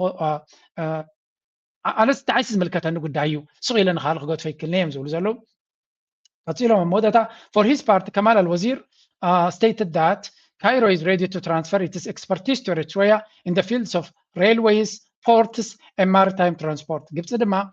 ንኤርትራ ሚኒስትር ትራንስፖርት ናይ ግብፂ ከማል አልወዚር ዝበሃል ማለት እዩ ግብፂ ዘለዋ ተመክሮ ብምሉእ ብቅዓት ይኹን ተመክሮ ንኤርትራ ኣብ ዓውዲ ናይ መንገዲ ባቡር ናይ ወደባት ከምኡውን ናይ ሓይሊ ባሕሪ ትራንስፖርት ኩሉ ናብ ኤርትራ ከተሰጋግረን ምስ ኤርትራ ብሽርክነት ክትሰርሐን ድሌት ከም ዘለዋን and a cooperation agreement and the launching of a shipping line connecting the ports of both countries across the Red Sea. ከምኡ ድማ መስመር ናይ ንግዲ ባሕሪ ንወደባት ናይ ግብፅን ኤርትራን ብሓደ ዘተሓሓዝ ኣብ ምግባር እውን ክትዋሳእ ከም ትደሊ In return, the Eritrean president praised Egypt's role in supporting regional security and stability, affirming Eritrea's commitment to enhancing political, economic, and security coordination and cooperation with Egypt. President ኢሳያስ ድማ ብግድዩ ነቲ ብግብፂ ዝመፅእ ዘሎ ዓብይ መጎስ ብምሃብ ብሓቂ ፅቡቅ እዩ ንዞባዊ ርግኣትን ሰላምን ከምኡ ድማ ንሓበራዊ ምትእስሳርን ንቁጠባውን ፖለቲካውን ከምኡውን ፀጥታዊ ምትሕብባር ምስ ግብፂ ከም ዘድነቐ ይገልፅ ኣሎ This is beautiful and very interesting ብሓቂ ዘሕጉስ ኩነታት እዩ ስለዚ ኤርትራ ኩሉ ግዜ ካርድናታ ቀስ ኢላ ትፃወተሉ ዘላ ቀስ ኢላ ትድርብዮ ዘላ ግን ክድርበ ከሎ ድማ ነውፅእ ዝፈጥር እዩ And this is beautiful and we are very happy. ብርግፅ እንታይ ዘርእየካ እዚ ከመይ ኤርትራዊ ኮንካ ክትሪኦ ከለካ ከመይ ኤርትራዊ ብፍላይ ኣብ ኤርትራ ዘለኹም ኣብዚ ቀረባሲ ዓዲ ደው ኢለ ነይረ ክረክብ ከለኹ ሲ ኣይሰምዑን ነይሮም ቤተሰበይ ገለ ይነግሮም ነይረ ከምዚ ማይ ይሃርመና ኣሎ ገለ ከምዚ ከዓ ገለ ሓደ ንእሽተይ ወድኻ ነይሩ ግፋኻ ኣሎ ገለ ይብለኒ ነይሩ ሲ መቸም ኣጆኻ ድሓን ቀሪቡ እዩ ሕጂ ሲ ቀሪቡ ትሽግር እናሓለፈ ዝኸይ ዘሎ ቁሩብ ዓቕሊ ግበሩ ንኽብል ቀደም ከምኡ ክብሎም ከለኹ ስክፍታታት ይስማዓኒ ነይሩ ማለት ሃገርና ብድሆታት ኣለዋ ሕጂ እቲ ኣብ ዓድኹም ኮፍ በሉ ኣይትውፁ እንዲኻ ትብል ግን ከምዚ ሓሳድ እዮም ካብ ዝብልካቶም ቆልዑ ይርድኡኻን እዮም ኣነ እውን ከምኡ ይብል ስለ ዝነበርኩ ከም ኖርማል እየ ዝወስዶ ማለት ከኣምኑኒ ኣይፅበዮም እየ ምክንያቱ ኣብኡ ኮይኖም ንባዕሉ ፅቡቅ ስለ ዘሎ ስለዝጠዓሞ እዩ ገለ እዮም ዝብሉካ ትፈልጥዎ ኢኹም እቶም ደገ ዘለኹም ኣነ ኩሉ ግዜ ከምዚ ኣብ ቻነል ዝብላ ኮፍ በል እየ ዝብል ኣብዚ እዋን እዚ ቀደም ከምኡ ብል እየ ነበርኩን ቀደም ንነፍሰይ ወፅየ ንበዓል ንዓኻ ኮፍ በል ክብለካ ሞራል የብለይ ንብል ነይረ ሕጂ ግን ኤሮጳ ንክትመፅእ ከቢድ እዩ መፂኻ ወረቐት ንክትረክብ ከቢድ እዩ ዋላ እንተረኺብካ እውን መዓልታዊ ብነፍሲ ቅትለት ተቐቲሉ ዝብል ኣብ ኤሮጳ ኢና ንሰምዕ ዘለና ስለዚ እጃኹም ኣብ ዓዲ ኮፍ በሉ እዚ ዝመፅእ ዘሎ ለውጢ ንዓኻትኩም ተስፋ ዝህብ እዩ ተስፋ ንገብር ኣነ ኣብዚ ናተይ ብዓቕመይ ዝዛረቡ ዘለኹ መዓልታዊ ኣብ ኤርትራ ዘለካ መንእሰይ ጥዑም ንክትረክብ ኣብ ዓድኻ ክትምዕብለሉ ትወናጭፈሉ ጉዳይ ንክህሉ እዩ እዚ ንምግባር ድማ ድሕነት ናይቲ ሃገር ክወሓስ ኣለዎ ፀጥታ ናይቲ ሃገር ሉላውነት ናይቲ ሃገር ክወሓስ ኣለዎ ልዕሊ ኩሉ ድማ እቶም ንኤርትራ ክንወራ ኢና ኢሎም ዝፍክሩ ዝነበሩ ሓሳባቶም ክመክን ክኽእል ኣለዎ ከምዚ ሕጂ ትሪእዎ ዘለኹም ድማ እዚ ኣብ ኤርትራን ዘለካ ምናልባት እንታይ ሞ ክፈራረም ርየ እንታይ ከምፃለይ ክትብል ትኽእል ኢኻ ኖ ተለማማሪ እዩ እናተኣከበ እዩ ዝኸይ እገዳና ኤርትራ ተላዒሉ ኣሎ ንብል ኣለና ኣብ ልዕሊኡ እቲ ቀንዲ ኣብ ከባቢና ፀገም ክፈጥር ዝኽእል ዝነበረ ሓይሊ ኣብ ኣሜሪካ ተሳዒሩ ኣሎ ተሳዒሩ ጥራይ ደይኮነ ናብ ኤርትራ ሰልዩ ከመፅየ ድራማ ክፈጥር እየ ምስ ኤርትራ ኣርቂ ክፈጥር እየ ኢሉ ዓጀውጀው ዝብል ዝነበረ ድማ እንታይ ተባሂሉ ኣሎ ከምኡ ዝበሃል ነገር የለን ኢሎም ባይ ዘ ወይ እገዳና ኤርትራ ስለምንታይ ተላዒሉ ንዝብል ኣብዚ ሓንቲ ፅቡቅ ኢንተርቪው ከስማዓኩም ከዩናይትድ ስቴትስ ማዕቀብ ለማንሳት መወጠኗ ተደጋግሞ ሲዘገብ ነበርና በኢትዮጵያና በኤርትራ መካከል ሊሆን ይችላል በጥቅል ደግሞ በአፍሪካ ቀንድ ላይ ምን አይነት የኃይል አሰላለፍ ለውጥ ሊያዋለድ ይችላል ምናልባት ማዕቀቡ ከተነሳ ማለት ነው አንደኛው የማዕቀቡ መነሳት ምክንያት በአሜሪካና በኤርትራ መንግስት ወዳጅነት ለመፍጠር ተብሎ አይደለም ግን በዋናኝነት አሜሪካ በአሁኑ ጊዜ በኢራን ጦርነት ተጠምዳለች እና ኢራኖቹ ደግሞ አሁን የሆርሙዝ ስትሬት ተጠቅመውበታል ብዙ ጫና አድርገዋል አሜሪካ ላይ እንደ ስትራቴጂክ ዌፐን ተጠቅመውበታል ከዛም አልፎ እንግዲህ የባብል መንደብ በቀይ ባህር አካባቢ ኦኬ ኣብዚ እጂ ኣቶ ዓብድራሕማን ባሃሽም ኤርትራዊዩ ተንታኒ ፖለቲካዊ ኣብ ዝብሎ ዘሎ እዚ ኣብ ልዕሊ ኣሜሪካ ኣብ ልዕሊ ኤርትራ እገዳ ከተልዕሎ ትሓስብ ዘላ እቲ ዝምድና ምስ ኤርትራን ኣሜሪካን ዝግበር ዘሎ ድማ እንታይ ፅልዋ ይፈጥር ኾን ኣብ ቀርኒ ኣፍሪካ ዝብል እቶም ብልፅግና ንዑ እንዲኦም ብጌጋ ከንብብዎ ዝውዕሉ ዝነበሩ እንታይ ይብሎም ኣሎ ቁሩብ ዝኖም ደጊፉ ደስምዖም ዘሎ እዚ ኣሜሪካ ናይ ኤርትራ እገዳ ተልዕል ዘላ ንኤርትራ ስለ ዝፈተወታ ወይ እውን ኤርትራ ምሳኹም ክንረዳዳ ኢና ስለተባህሉ ጥራይ ኣይኮነን ኢሉ ኣሜሪካ ዓብ ሓደጋ ወዲቕዋ ስለ ዘሎ ተቐላጢፋ ረብሓታታ ከተውሕዝ ስለትደሊ ዘላ እዩ ስለዚ ኤርትራ ዓብ ካርድ ኣለዋ ኣብዚ ጉዳይ እዚ ንኤርትራ ክትዕምፃን ክትድንድናን ከም ዘይትኽእል እዩ ዝገልፅ ዘሎ እንታይ ማለት እዩ ዘረባ እዚ the potential lifting of US sanctions on Eritrea is driven by strategic necessity not a new friendship ስለዚ ኣሜሪካ ኣብ ቀርኒ ኣፍሪካ ኣብ ከባቢ ባብኤል መንደብ ዘለዋ ድሌት ዘለዋ ረብሓ ንከተውሕዝ ኮይና ምስ ኤርትራ ግድን ዝምድና ክትዕርስ ስለ ዘለዋ እምበር ንኤርትራ ናብ መሓዛ ንምቕያራ ወይ እውን ዓርኪ ንምግባር ኣይኮነ እዚ ማለት ኤርትራ ዝኾነ ነገር ንክትቅይር ኣይትግደድን እያ ኣሜሪካ ትደልዮ ዘላ እቲ ዝምድና እዩ ዝብሎም ዘሎ which is beautiful and true ሓቂ ድማ ንሱ እዩ so ቀፂሉ እቲ ንኣሜሪካ ጉዳይ ናይ ኢራን ወላ ብንሽተይ ዓቕምታት ክሳዕ ክንደይ ሽግር ከም ዝመፆም ልዕሊ ኩሉ ድማ ሑቲ ንቀይሕ ባሕሪ ክልክቶ ዓብ ዓቕሚ ከም ዘለዎ ይፈልጡ እዮም ስለዚ ንሑቲ ብቐጥታ ገጢምካ ተዋጊእካ ዘይኮነ መጀመርያ እንታይ ክገብሩ እዮም ቀይሕ ባሕሪ ንኩለን ሃገራት ፅቡቅ ጌርና ክንሕዘን ክንክል ኣለና ክብሉ እዮም እዚ ማለት እንታይ ማለት እዩ ንሑቲ ብመን ገይሮም ክሕዝዎ ክፍትኑ እዮም ብስዑድያ ገይሮም ብካልኦት ሓይልታት ንሱ ክርድኦም ዝኽእል ገይሮም ከህድዎ እዮም ነተን ንሳቶም ክቐርብዎን ዝኽእሉ ከም በዓል ኤርትራ ድማ በዓላቶም ሕድገታቶም ገይሮም ነገራቶም ለዊጦም ምሳ ክሰርሑ ክፍትኑ እዮም European pressure ካልእ European nations are frustrated with the US as Middle East conflicts are damaging the European economy and driving up costs ከምኡ ድማ ኤውሮጳውያን ኣብ ጉዳይ ናይ ባብኤል መንደብ ንኣሜሪካ ዓብ ፀቕጢ ይገብርሉ ከም ዘለውን ብሰንኪ ኣሜሪካ ዘበገሶታ ወሽመጥ ሕርሙዝ ወሪድዎም ዘሎ ክሳራታት ይርዩ ኣለዉ ናይ ቀይ ባሕሪ እንተተወሲኽዎም ቁጠባናቶም ክፍንጀር ስለ ዝኽእል ብዝተኻለ መንገዲ ምስ ኤርትራ ፅቡቅ ዝምድና ክገብሩ ይደልዩ ኣለዉ እዚ ድማ እቲ ናይ ኤውሮጳ ዲፕሎማሲ ኣብ ኣፍሪካ ኣብ ኤርትራ ዝገብርዎ ዘለዉ እውን ካብኡ ክትሪኦ ትኽእል ኢኻ ብተደጋጋሚ ምስ ኤርትራ ርክብ ክገብሩ ናይ ጀርመን በሎ ናይ ዩሮፒያን ዩኒዮን በሎ ናይ ካልኦት ኩሎም ናይ ኤውሮጳ ናይ ጣልያን ናይ ካልኦት ምስ ኤርትራ ዝገብርዎ ዘለዉ ዝምድናታት እንተሪኢኻዮ እንታይ ዘርየካዮም ዝብሉ ዘለዉ ንኤርትራ ይልምንዋን ክሕዝዋ ይደልዩ ከም ዘለውን መርኣያ ናቱ እዩ ዝውን ይብሉ ኣለዉ ስለዚ ኣገይን ኣብዚ እውን ፅቡቅ ዝኾነ መረዳእታ ይህቦም ኣሎ ቀፂሉ እንታይ ይብላ ኣሎ the economic domino effect خايب له insurance costs global inflation and the power of threats ስለዚ ኩላቶም ቶም ነጥብታት ዋጋ ናይ ትራንስፖርት ዋጋ ናይ መስመር ናይ ንግዲ ካልእ ነገራትን ነቲ ሪስክ ደረጃ ናይ ቀይሕ ባሕሪ እውን ከተጉድሎ ክትክእል ኣለካ ናይ ኢንሹራንስ ዋጋ ንክጎድል ተኮይኑ ምንሃር ናይ ዋጋታት ክትቋፀር ተኮይንካ እውን ነቲ ናይ ሎጂስቲክስ ዋጋ ከተጉድል ኣለካ ስለዚ ነቲ ኣብ ወሽመጥ ሕርሙዝ ኣጋጢሙ ዘሎ ፀገም ኣብ ቀይሕ ባሕሪ ንኸይድገም ተቐላጢፍካ ነፍስኻ ንምድሓን ዝግበር ዘሎ እዩ እዚኣ ሓንቲ ዘረባ ጥራይ ሂብኩም ዘሎ ካብኣ ተዓቢ ለንቀነ ኢራን ተጠቂሞምላ ዘሎ ካርድ እንተሓዊሰልኩም ድማ ክሳዕ ክንደይ ኣገዳስነት ከም ዘለዎ እቲ ናይ ኣሜሪካ ናብ ቀይሕ ባሕሪ ዘኽዘኽ ዘብሎም ዘሎ እንታይ ምዃኑ ንክትፈልጡ ክሕግዘና እዩ listen to this one Now, for the past few weeks, we have heard a lot about the Strait of Hormuz and shipping in the Strait of Hormuz. And today there's further news about the Strait of Hormuz, but this time it doesn't concern shipping. Iranian news media are reporting that there may be turbulence ahead involving undersea cables. Now, the reason that we've been paying so much attention to the Strait of Hormuz over the past few weeks is that it's a global passageway for shipping, a crucial passageway. And what may be less known to people around the world is that it's also a crucial passageway for international data traffic. And we see here there are lots of cables in the Strait of Hormuz connecting the countries in the region. 2 weeks is that it's a global passageway. Okay. እዚ ትሪእዎ ዘለኹም ኢራን ኣብዚ እዋን እዚ ኣብዚ ቀረባ መዓልትታት ብብዝሒ ዝዝረበሉ ዘሎ ኢራን ዝሃበቶ መጠንቀቕታ ማለት እዩ ኢራን ነቲ ወሽመጥ ሕርሙዝ ጥራይ ክትዓፅዎ ዘይኮነት ብዓብዩ ነዚ መስመር ናይ ኢንተርነት ክትልክቶ ከም ትኽእል ዓብዪ ኣዛረባ ኣርእስቲ ኮይኑሎ ዓብ ራዕዲ ድማ ፈጢሩሎ ምክንያቱ እቲ ዲጂታል ኢኮኖሚ ብትሪልዮናት ዝቁፀር ዓቕሚ ዘለዎ ናይ ገንዘብ ምንቅስቃስ እዩ ናይ ካልእ ናይ ሓበሬታ ምንቅስቃስ እዩ ነዚ ነገር እዚ ኢራን ክትገብሮ ከም ትኽእል ሕቲ ድማ ቅድሚ ሕጂ ፈቲንዎ ነይሩ ስለዚ እንታይ ማለት እዩ ኣብ ቀይ ባሕሪ ካብዚ ናይ ወሽመጥ ሕርሙዝ ዝዓበየ ኬብል እዩ ዘሎ ስለዚ ነዚኦም ነገራት እዚኣቶም ስቕኢልካ ጥራይ ክትገድፎ ይትኽእል ኢኻ ኤርትራ ድማ ሰፊሕ ዝኾነ ገማግም ባሕሪ ስለ ዘለዋ ኣብ ብዙሕ ቦታታት ሕማቕ ነገር ከጋጥም ስለ ዝኽእል ብዝተኻለ መንገዲ ምስ ኤርትራ ብቐረባ ምስራሕ ኣዝዩ ኣገዳሲ እዮም ዝብሉ ዘለዉ ስለዚ ኤርትራ ዘለዋ ተደላይነት ዘለዋ ስትራቴጂካዊ ኣገዳስነት ከምኡ ድማ ዘለዋ ፀጋታት ይኹን ዘለዋ ናብ ጣውላ ከተቕርቦ ትኽእል ነገራት ብዙሕ እዩ ዘለዋ እዚ ድማ እንታይ ይፈጥሮ ኣሎ ብተደጋጋሚ ነቲ ኩነታት ናይ ኤርትራ ተደላይነት ንላዕሊ ከም ዝድይብ ናይ ኤርትራ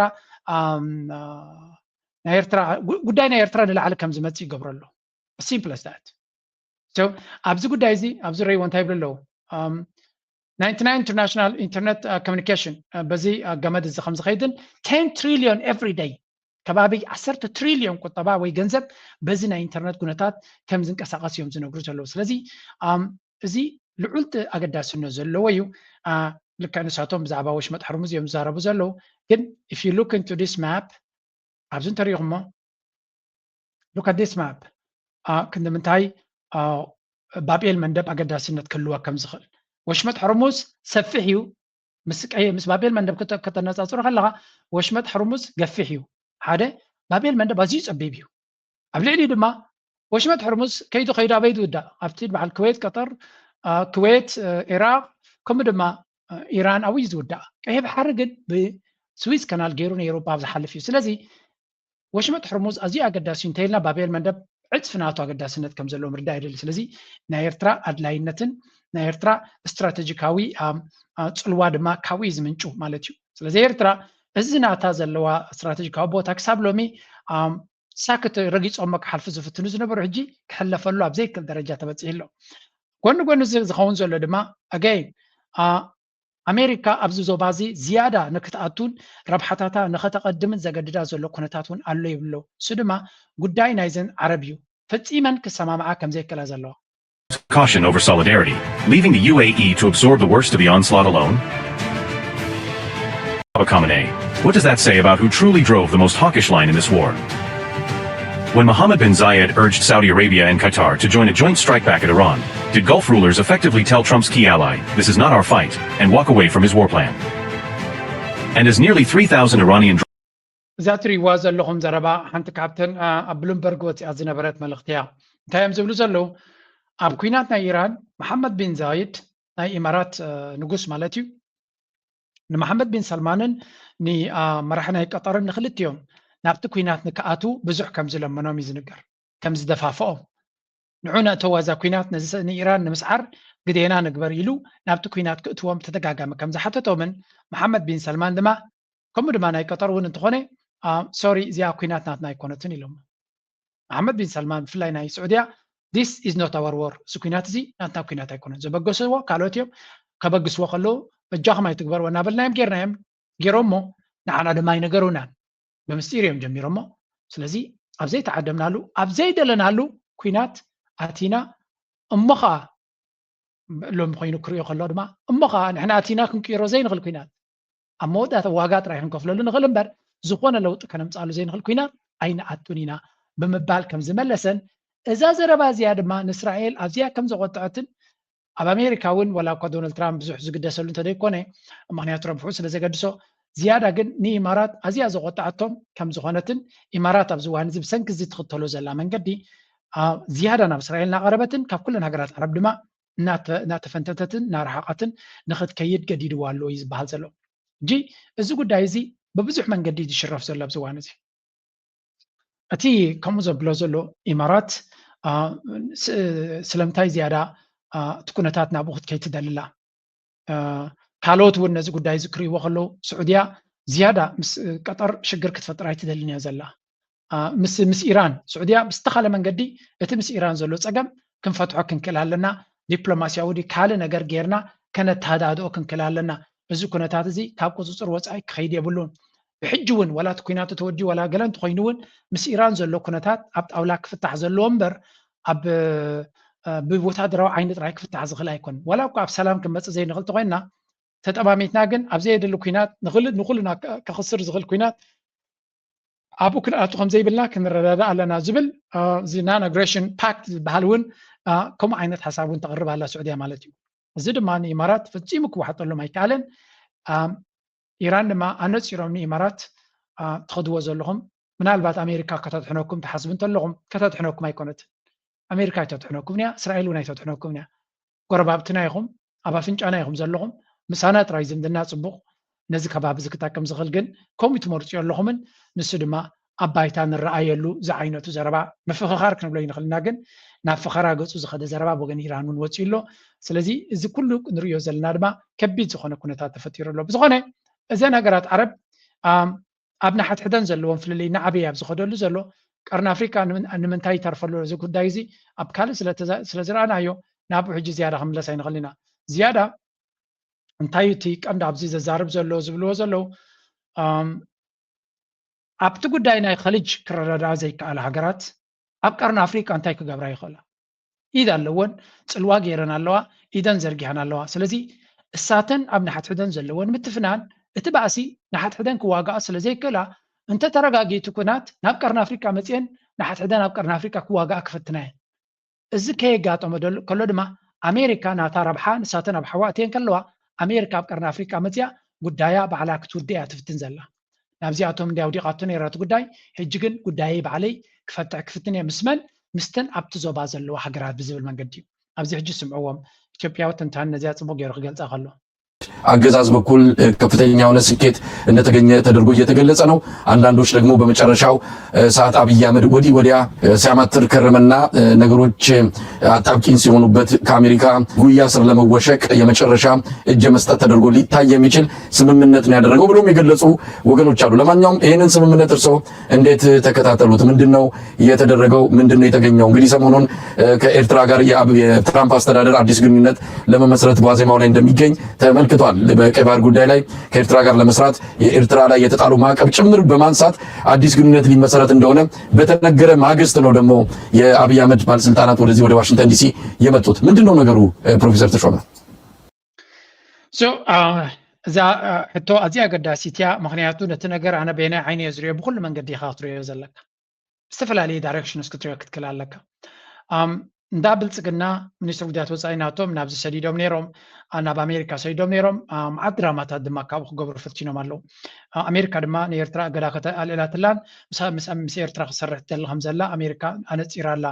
ብልፅግና ድማ ንዋሽንግተን መፅኦም ብዙሕ ነገር ከም ሰለጦምን ብዙሕ ነገር ከም ዝተዋሃቦምን ብዙሕ ዓወታት ከም ዝረኸቡን ዝመስል ዘረባ ድራማታት ይገብሩ ኣለዉ። ኩነታት ናይ ኢትዮጵያ ድማ ትንሪኦ ዘለና እዩ።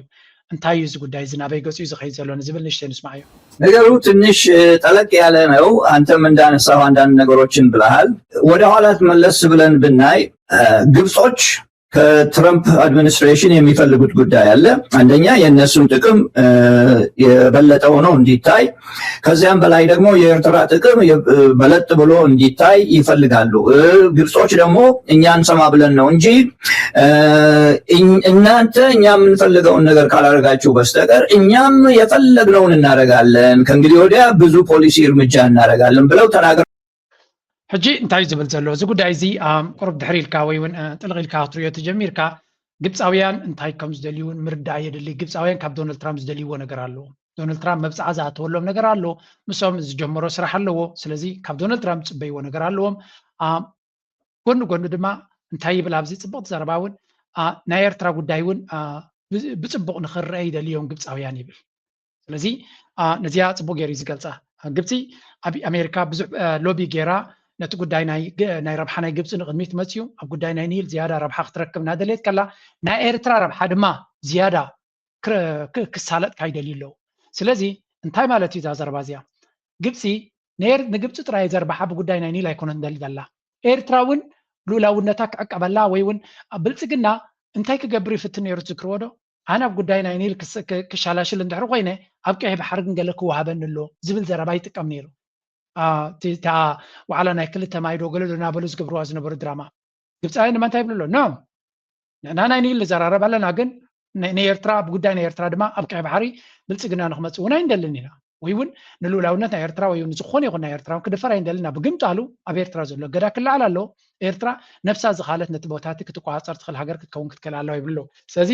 Abiy's provocation. The US is reportedly unhappy with Abiy's rhetoric regarding Somaliland and the Red Sea Assam, viewing it as a regional instability. ኣሜሪካ ብተደጋጋሚ እውን ከም ዝገለፅዎ ብቴሌፎን እውን ከም ዝደወሉ ዝተባሃለ ብኣብይ ኣሕመድ ናብ ባሕሪ ንምምፃእ ዝገብሮ ዘሎ ተሃዲድን ፈኸራን ዕግርግርን ነቲ ከባቢ ርግኣት ክስእን ሰላም ንክስእን ዝገብሮ ዘሎ ንስ እዩ። እጂ እዛ ዘረባ እዚኣ ንኸጋኑን ኢሎም እዮም ገይሮም ክትብል ትኽእል ኢኻ። እንተዘይከውን ነይሩ ኣቢ ኒውዮርክ ከይዱ ናይ ማርኮ ሩቢዮ ኢድ ንክስዕም ኣይምፀለን ነይሩ ግን ኣይደልይዎን እዮም ኣብኡ። that's why ንቻይና ክኸይድ ንራሻ ክኸይድ ፀገም የብሉን ንኣሜሪካ ክኸይድ ግን ዘይደሊ and this already tells you ምስ ኣሜሪካ ዓይኒ ንዓይኒ ከጠማምት ዝኽእል ጉዳይ የብሉን።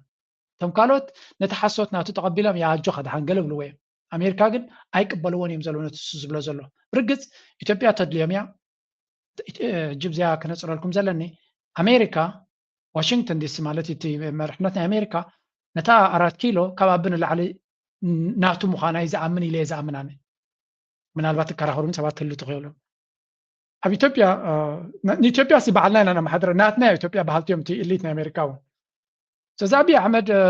ንዓታቶም ስለዘይተቐበለ ወይ እውን ድሌታቶም ተደይገይሩ ንኢትዮጵያ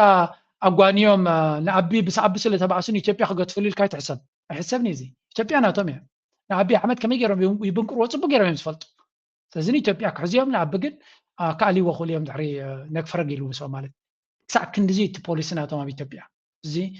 ኣስተውዒሉ ዝርዮ ሰብ ብዙሕ እዩ ግን ነዚ ድማ ዘየስተውዕለሉ ሰብ ትሪኢኻ እዚ ኩሉ እናበደሉ ከሎ ስለምንታይ ስቕ ይብል ኣሎ ይብል ኣሎ። ብርግፅ ንሳቶም እታ ኢትዮጵያ ታከም ሃገር መን የመሓድራ ኣሎ ብዘይገድስ ናቶም ምዃና ንፅልዋ ናቶም ይጥቀሙላ እዮም።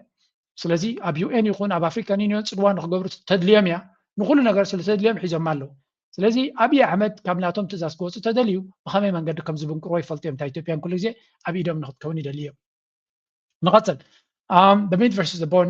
the professor uses a stick analogy. The US is giving the meat substance and support to Eritrea and throwing the bones scraps ዓፅምን ስጋን ዝበሃል ኣሎ እንታይ ገብሩ ኣለዉ ኣሜሪካ እዩ ዝብል ዘሎ ብምስላ ነቲ ስጋ ንኤርትራ ሂብዎ ኣለዉ ነቲ ዓፅሚ ድማ ንኣቢ እናገሓፀ ኣብቲ ውሽጢ ዓፅሚ ዝርከብ ገለ ተረፍ መለፍ ከዓ ንዑ ክግሕፅ ድማ ንኣቢ ሂቦም ኣለዉ። ኣትም ሰባት ንኣቢ ጥራይ ከይትበፅሖ እዛ ክፋል እዚኣ ዝኾነ ኣቤላ ገይሩ ሃሪሞ ኣሎ እቲ ዝግበር ዘሎ ርክባት ግን ንዑ ዘንፀባርቕ እዩ ዝብል ዘሎ ፕሮፌሰር ተሸመ ቀፂሉ ሚሊታሪ ኣርምስ ሪያሊቲ እቲ ኩንነት ድማ ይርኢ ኣብዚ እንታይ ይብል ኣሎ lifting arms sanctions on Ethiopia is largely symbolic because Ethiopia lacks the funds to buy expensive US military hardware. ስለዚ ሙናይ ኣፅዋር እገዳ ዝነበረ ዳ ስለምንታይ ኣልዒሎሞ ንዝብል መጀመርያ እቲ እገዳ ዘልዓልዎ ኣልዒሎሞ ያልዒሎሞ ኢትዮጵያ ክትገዝኦ ትኽእል እውን የብላን ናይ ኣሜሪካ ኣፅዋር ክትገዛእ ዓቕሚ ዘለዋ ሃገር ኣይኮነትን። ካልኣይ ምናልባት ንሱ ይብሎኒ ግን ኣብ ካልእ ንሪኦ ዘለና ኢትዮጵያ ይገዛእ ኣሎ እዩ። ስለዚ ሽማዊ ነይሩ እቲ ገዳ ምርኣይ ዓፅዎን እውን ምግዙ ይገዳ ገዚኡ ድማ ለውጢ የምፅእ የለን። ስለዚ ነዚ ገዳ ዝኣልዒልና ልካለና ስለ ዝበልዎ ዝመፅእ ነገር የለን። there's nothing that's going to change. So that's why ኣብዚ እውን ዝረአ ዘሎ UAE factor ድማ the policy changes might simply allow the UAE to transfer US made equipment to Ethiopia more easily rather than direct purchase. እዚኣ ድማ ተዘረባ ካብዚኣ እቲ እገዳ ናይ ኣሜሪካ ኣብ ኢትዮጵያ ተላዒሉ ዝበሃል ዘሎ ኢማራት ብዙሕ ኣፅዋር ገዚኣ ስለ ዘላ ካብ ኣሜሪካ ነቲ ኣፅዋር ካብ ኣሜሪካ ቀጥታ ናብ ኢትዮጵያ ንክመፅእ ከኽእሎም ከም ዝኽእል ማለት እዩ። ስለዚ ኣብ ጉዳይ ናይ ሱዳን ክሳብ ክንደይ ረሳሕ መንገዲ ሒዞም ከም ዘሎ ካብዚ ኻትርኢ ኢማራት ናይ 2.6 ቢልዮን ዲገለ ናይ ኣፅዋር ናይ ምግዛእ ኣብዚ ማእከል ኩናት ናይ ኢራን ከሎ ከም ዝፍቀደላ ገይሮም እዮም ንሳቶም ግን ነታ ኣፅዋር እቲ ነፍሶም ክከላኸሉ ዘይኮኑስ ኣብ ሱዳን ክጥቀምሉ ከም ዝኽእሉ እዩ ዝንገር ዘሎ ዳትስ ዋይ ድማ ጉዳይ ናይ ሱዳን መሊሱ ከገድድ ዝኽእልን ሱዳናውያን ድማ ኣዝዮም ዝጓዩ ዘሎ እቲ ኢማራት ዝበሃል ኣብ ኩናት ከሎ ገለ ነገር ክገብርሉ ዝኽእሉ ምክንያቱ ዳዕመ ሰሪዕ ኣብ ከቢድ ሓደጋ ወዲቑ ስለ ዘሎ እንተዘየለ እቲ ሽግር ክብእስ ከም ዝኽእልን ኤርትራ ድማ ምስ ብልፅግና ትገብሮ ነገራት ብዓይኒ እዚ መንገዲ ክትሪዮ ስለ ዝኾነት ምስ ብልፅግና ብቐሊሉ እዚ ፅምዳ ፖር ሱዳን ዝግበር ዘለውን ከምኡ እዩ ብሓደ ዓይኑ ክትሪዮ ከለኻ ኤርትራ ስለምንታይ ምስ ኣሜሪካ ዝምድና እናገበረት ከላሲ ኣብ ሱዳን ዝግበር ዘሎ ፅምዶ ተቃወምቲ ናይ ኢትዮጵያ ናይ ብልፅግና ከም ናይ ኣምሓራ ናይ ፋኖ ዶ ናይ ገለ ዶ ዝራኸብሉ ዘሎ ስለምንታይ ገለ ክትብል ትኽእል ኢኻ ኣብዚ እቲ ሕቶ እቲ ፖሊስ ኣብ መንጎ ኤርትራን ኢትዮጵያን ዘሎ ኣሜሪካ ናይ ክትፈትሖ እያ ትኽእል ዝበሃል ዝኾነ ነገር ንሪኦ ነገር የብላን ኪነቱ ብልፅግና ዝሰዶ ዘሎ መናውራ ዝኾነ ነገር ዝረኣየሉ ነገር የለን ስለዚ ክልቲአን ናተን ፖሊሲ ከምቲ ቀደመን ክቕፅላ ከም ዝኽእላ ኢና ንርኢ ዘለና እስኖደ ጽቡቅ ነገር ኣይኮነን ግን ነቲ ዘሎ ድማ ከም ኩነታቱ ጌርካ ምርኣዩ ኣገዳሲ እዩ the surrender narrative ድማ ይብል ኣብዚ forced agreement critics view Abiy's recent dealings with the US as a final surrender driven by desperation and being cornered politically ካልኦ ድማ እዚ ሕጂ ብልፅግና ምስ ኣሜሪካ ዝገብሮ ዘሎ ናይ ምምራኽ ምልክት ይብልሎ ኩሉ ፈቲኑ ብኩሉ ምስላእ ስለ ዝኣበዮ ዕድመ ስልጣኑ ንኸናውሕ ኣብ ኣሜሪካ ዝበልኩም ንኽገብር እየ በቃ እሺ ኢደይ ሂበለኹ ዝበለሉ ኣጋጣሚ እውን ይብልለው no choice ከም መተብላ argues Abiy didn't bring an agenda to Washington he was summoned to be informed or decision is already being made by Abiy Ahmed agenda ሒዙ ይኮነ ናብ ኣሜሪካ መፅኡ ነይሩ ኢሉ ታይዳ በቃ ኣሜሪካ ዝሃበቶ ተልእኮ ተቐቢሉ እሺ ጎይታ ኢሉ ንኽምለስ ጥራይ ነይሩ ኢሉ so they didn't have any agenda ni Washington ጠለባት ከቕርብሉ ዝኽእሉ ኢሉ US Eritrea approach more መወዳት እንታይ ብላሎ strategic pivot the US is shifting focus toward Eritrea to secure the Red Sea and the Bab el-Mandeb Strait and crucial for the global trade and security ስለዚ ኣሜሪካ ናብ ኤርትራ ትኸይ ዘላ ድማ ምስ ኢትዮጵያ ዘሎ ኩነታትን ገለን ዘይኮነ ዝያዳ ኩነታት ናይ ባብ ኤል-መንደብን ናይ ቀይ ባሕሪ መስመር ናይ ንግድን ምውሓስን እዩ the US moved to lift arms sanctions on Eritrea to support to appear ኣብ ኤርትራ ዘሎ እገዳ ተልዕል ስለ ዘላ ኣሜሪካ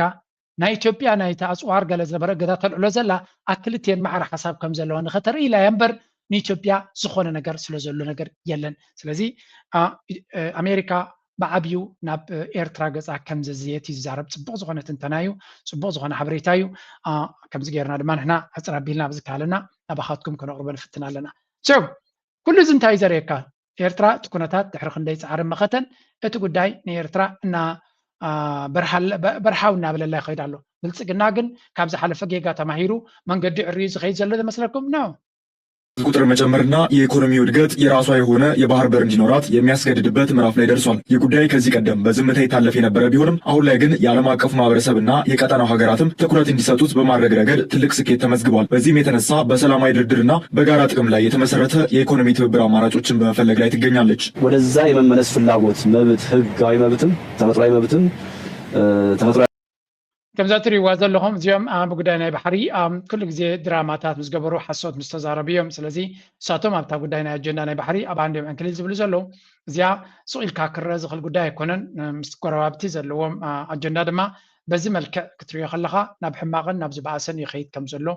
ኢና ንርኢ ዘለና ኤርትራ ድማ ምስ ግብፂ ዝገበረቶ ኢትስ ጌም ቼንጀር ናይ ብሓቂ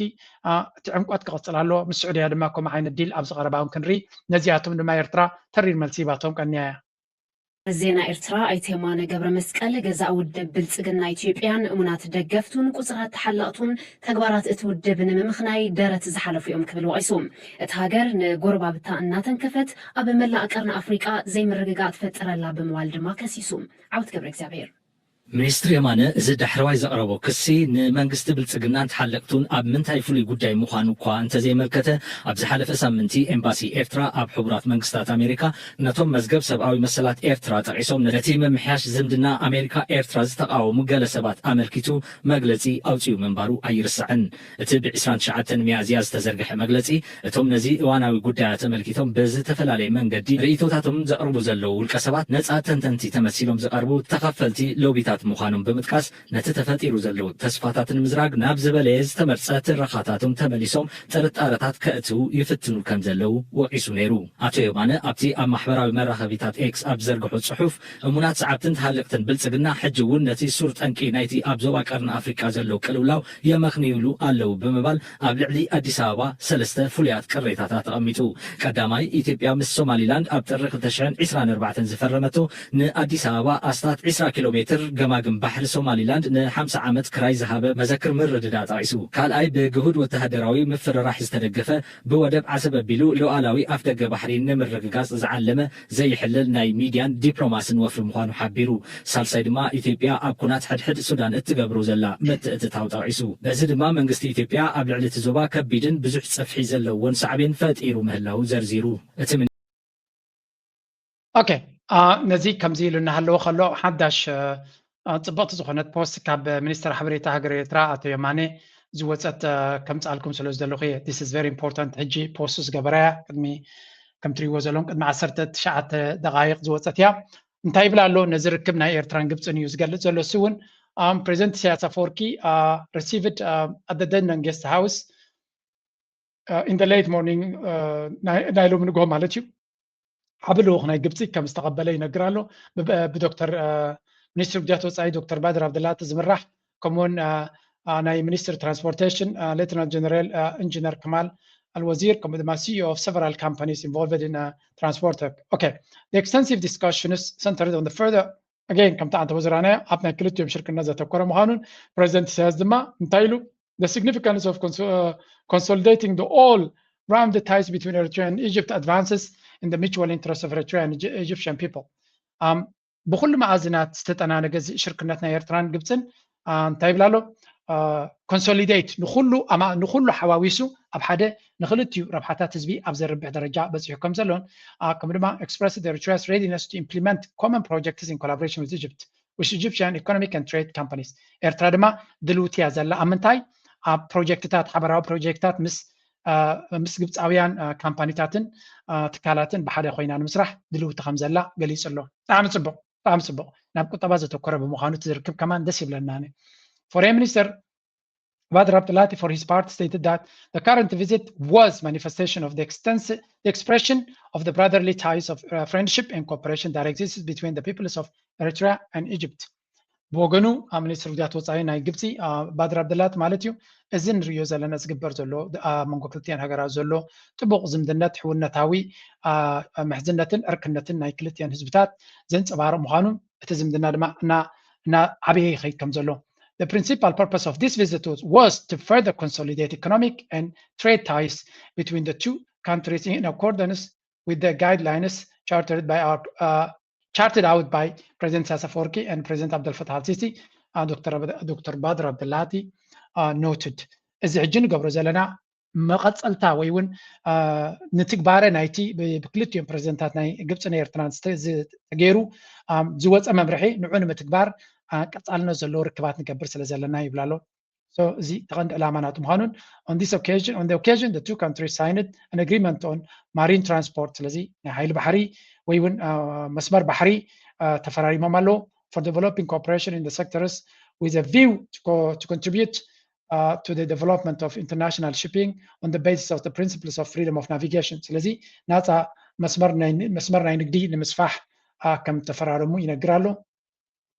The agreement was signed by Eritrean Minister of Transport and Communication, Mr. Birhane Tesfasilase, and Egyptian Minister of Transport, Lieutenant General Engineer Kamal Al-Wazir ብላሎ። ስለዚ እዚ እውን ኣካል ናይቲ ንሪኦ ንሰምዖን ዘለና ፅቡቕ ነገራት ምዃኑ ኢና ንነግር ዘለና። እንታይ ንርኢ ሰኒና ነቲ ብወገን ግብፂ ብወገን ብልፅግና ክረአ ዝፀንሐ ዕንደራ ናይ ባሕሪ ግብፅን ኤርትራን ብተግባር بزي ጭበጥ ስጉምትታት ዝገብርዎ ዘለው እናበርዓንዎ ይኸዱ ኣለው ጥራይ ዘይኮነሲ መዕለብ እናገበሩሉ ይኸዱ ኣለው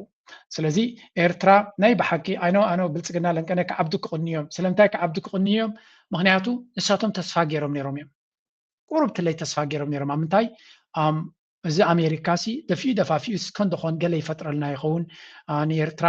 ወላ ናይ ሽም ኣብቲ ገባሕር ከም ዘይረኽቡን ገለን ይፈልጡ እዮም ግን ገለ ደኮን ደኾን ሽማዊ ነገር ይፈጥረልና ይኸውን ኣሜሪካ ይብሉ ነይሮም ግን ኣሜሪካ is not interested in that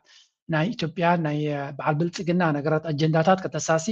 እንዳ ዶናልድ ትራምፕ ግዜ የብሎም ዓቕሚ የብሎም ካፓሲቲ የብሎም ሸውሃት የብሎም ኣብ ዓበይቲ ጉዳያት ክወፅዎ ዘይክእሉ ጉዳያታት እዮም ስለ ዘለው ነዚ ጉዳይ እዚ ከም ንሪኦ ዘለና እዩ እንዳ ብልፅግና ግን ልዕሊ ዓቕምካ ምዝራብ ኩሉ ግዜ ሕማም ስለ ዘለዎም ኣብዚ ለንቀነ ዝብልዎ ዘለው ብዛዕባ ግብፅን ሱዳንን ካስምዑ እና ከሱዳን የሚመጣውን ከበባ ለመስበር እና በዙሪያ ያሉት ነገሮች ለማዳከም ቢሆንስ ይሄ ነገር የኢትዮጵያ መንግስት የሚያደርገው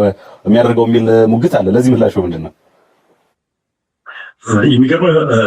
ኢትዮጵያን ለመክበብ ብዙም የግብፅም ጣልቃ ገብነት አያስፈልገውም። ለምሳሌ ሱዳን እና ኤርትራ የሰማይ የእኛን ሰማይ በኢትዮጵያ አየር መንገድ አይጠቀምበት ብሎ ውሳኔ ከወሰኑ ትልቅ ችግር ቀውስ ሊፈጥር ይችላል በኢትዮጵያ ኢኮኖሚ ላይ። ምክንያቱም ኢትዮጵያ አየር መንገድ አንዱ ከታላቁ የውጭ ማለት ምንዛሪ ማስገቢያ እንደመሆኑ መጠን ወደ አውሮፓና አሜሪካ የሚደረገው በረራ የሱዳን እና የኤርትራን ሰማይ ካልተጠቀሙ ብዙ ኪሳራ ሊያጋጥማቸው ይችላል እና ይሄን ለማድረግ እንግዲህ እንዲያውም የጦር መሳሪያ ምናምን አያስፈልግም። ኤግዛክትሊ እንታይ እዮም ዝብሉ ዘለው መብዛሕቶም እዞም ቀርኒ ኣፍሪካ ዘለው ሃገራት ዝገብርዎ ዘለው ሲ ንኢትዮጵያ ንምኽባብ ዝጥቀምሉ ታክቲክ ምዃኑ ይገልፅ እዮም ኢሉ ብልፅግና ንክኽበብ ዝገብርዎ ዘለው ኣካይዳ ምዃኑ ዝዛረቡ ሓይልታት ኣለው እዚ ከመይ እዩ ዝብል ሱዳንን ኤርትራን ሲ ንዓቢ ከንበርክኽዎ እንተደልዮም ወይ እውን ካሲዎ እንተደልዮም ሲ ናይ ሱዳን ናይ ግብፂ ፍሉይ ሓገዝ እውን ዘድልዮም ኣይኮኑን ብፍላይ ቡርሃንን ኤርትራን ፅቡቅ ባሕሪ ይሰርሑ ስለ ዘለው ጀስት ክለኣየሮም ጥራይ እንተዓፅዮም ሓደጋ ናይ ኩናት ኣለና ንኣብነት ሱዳን ድሮናት ይትኮሰለይ ስለ ዘሎ ክለኣየረይ ክከላኸል ስለ ዝደሊ ናይ ክለኣየረይ ዝኾነ ይኹን በረራ ናይ ኢትዮጵያ ከልኪለ ኣለኹን ድሕሪ ኢላ ጥራይ ኣቢ ንምንታይ ክሳራ ክወርዶ እዩ ካብ ኩሉ ድማ እቲ ናይ ኤርትራ መሬት መረይዎ ብክንደይ ካሲዎ ከም ዝኽእሉ በቲ ክለኣየር ብምዕፃው ጥራይ ስለዚ ብልፅግና ዝርካቡ ናይ ወፃኢ ሸርፊ ካብታ ኢትዮጵያን ኤርላይንስ እዩ ዝረኽቦ ዘሎ ስለዚ ኣብ ናይ ቬትሮ ገዛ ዝቕመጥ ክነሱ ኣብቲ ጎረባብቲ ዝፈጥሮ ዘሎ ፀገምን ዕንደራን ናይ ብሓቂ ሓደገኛ ምዃኑን ነዚ ጉዳይ እዚ እውን ኣመልኪቱ ብሃሽም ኣብድርሕማን ብሃሽም ማለት እዩ ብልፅግና ልዕሊ ዓቕሚ ይዛረብ ስለ ዘሎ እምበር ግደ ሓቂ ነቲ ክወርዶ ዝኽእል ፀገም ክፃወር ዝኽእል ኩነታት ከም ዘይብሉ ክጥንቀቕ ከም ዘለዎ ጥራዮም ዝነግሩ ዘለው ስለዚ ሚን ዲስ ኣር ኦል ኣብ ባይታ ዝረኣዩ ዘለው ፀገማትን ኩነታትን ኢና ንርኢ ዘለና ስለዚ ኣጋይን ኣብ ከምዚታት ኣይብፅሓ ንኸውን እቲ ጉዳይ ግን እቲ ብልፅግና ዝመርፆ ዘሎ ጉዳያት ክሳዕ ክንደይ ብሓዊ ፀወታ ምዃኑ እዩ ዝነግር ዘሎ ኤርትራ ካብ ኢትዮጵያ ዝመፃ ሓደጋ ኣሽካዕሊላ ወይ ንዕቃት ትሪኦ ንብል ኣለና ውጊያ ላይ ገብተዋል ናይ ግብፅ የጦርነት ዶክትሪን ንእሽተይ ሳመር ክበኩም ኩሉ ግዜ ኣብቲ ነቲ ዘረባ ብምሉ ሰሚዕና ፅማቕ ስለ ንገብረልኩም ዘለና ኢና ስለዚ ብቁጠባ እንተደልዮም ኤርትራን ግብፅን ሱዳንን ኤርትራን ብቁጠባ ጨቢጦም ንዓቢ ኣብ ከቢድ ቅልውላው ክእትዎ ይኽእሉ እዮም ናብ ሚሊታሪ ፕሬሽር ይብለሎ ብሎኪንግ ኤር ስፔስ ጥራይ ይኽእሉ እዩ ኢጅፕት ስትራቴጂ ኤንድ ፓራኖያ ሶ ኣቮይዳንስ ኦፍ ዳይሬክት ወር ግብፂ ምስ ኢትዮጵያ ቀጥታዊ ኩናት ክትገብር ኣይትደልን እያ ሸውሃት እውን የብላን ከምኡ ድማ ደዋፃ እውን ኣይኮነን ብዙሕ ነገር ከተምፃሉ ትኽእል እያ ክሳራ ናታ ድማ ብዙሕ ክኸውን ይኽእል እዩ ስለዚ economic dependence Egypt is currently economically fragile and highly dependent on foreign aid from the US and investment from the other so እዚ ግብፂ ዝኾነ ይኹን ኩናት ንክትገብር ኣይከኣለ ኣይዋፃን እዩ ንባዕላ እውን ንዑ ዝኸውን ቁጠባ ዘለዎ ሃገር ኣይኮነትን ስለዚ instead of direct combat Egypt's long standing strategies to keep Nile source countries Ethiopia Uganda weak and internally divided by to prevent them from developing major water projects ስለዚ ናይ ግብፂ ስትራቴጂ ንኢትዮጵያ ተዳኺማ ንክትነብር እግርግር ክትነብር ኣብ ካልእ ነገራት ንኸይትብገስ ከኣስርዎም ዳ እምበር ቀጥታዊ ኩናት ምስኦም ክገብሩ ድሌት የብሎምን ይብላ ኣሎ ኤርትራስ ኢምፖርታንስ ጂኦግራፊክ ቫልዩ ኤርትራ ጂኦግራፊክ ካወቀ ማምጣናታ ኣዝዩ ኣገዳሲ እዩ of its proximity to the ባቤል መንደብ ከምኡ ድማ ምስ ኩሉ ኤርትራ ከማምጣናታ ኣዝዩ ኣገዳሲ እዩ ወደብ ዓሰብ ድማ the US interests in Eritrea is almost entirely based on its strategic coastline and the importance of the port of Asab. So ናይ ኣሜሪካ ዓብይ ኣገዳስነት ወይ እውን ፍሉይ ጠመተናቱ ኣብ ወደብ ዓሰብን ናብ ባቤል መንደብ ዘለና ቅርበትን ከምኡ ድማ ገማግም ባሕርና ዝያዳ ንዖም ዝጥምትዎ ዘለዎ እዩ ምክንያቱ እቲ ኩነታት ኣብ ባቤል ኣብ ወሽመጥ ሕርሙዝ ከቢድ ዝኾነ ፀገም ኣጋጢሞም ስለ ዘሎ policy shift most sanctions were imposed under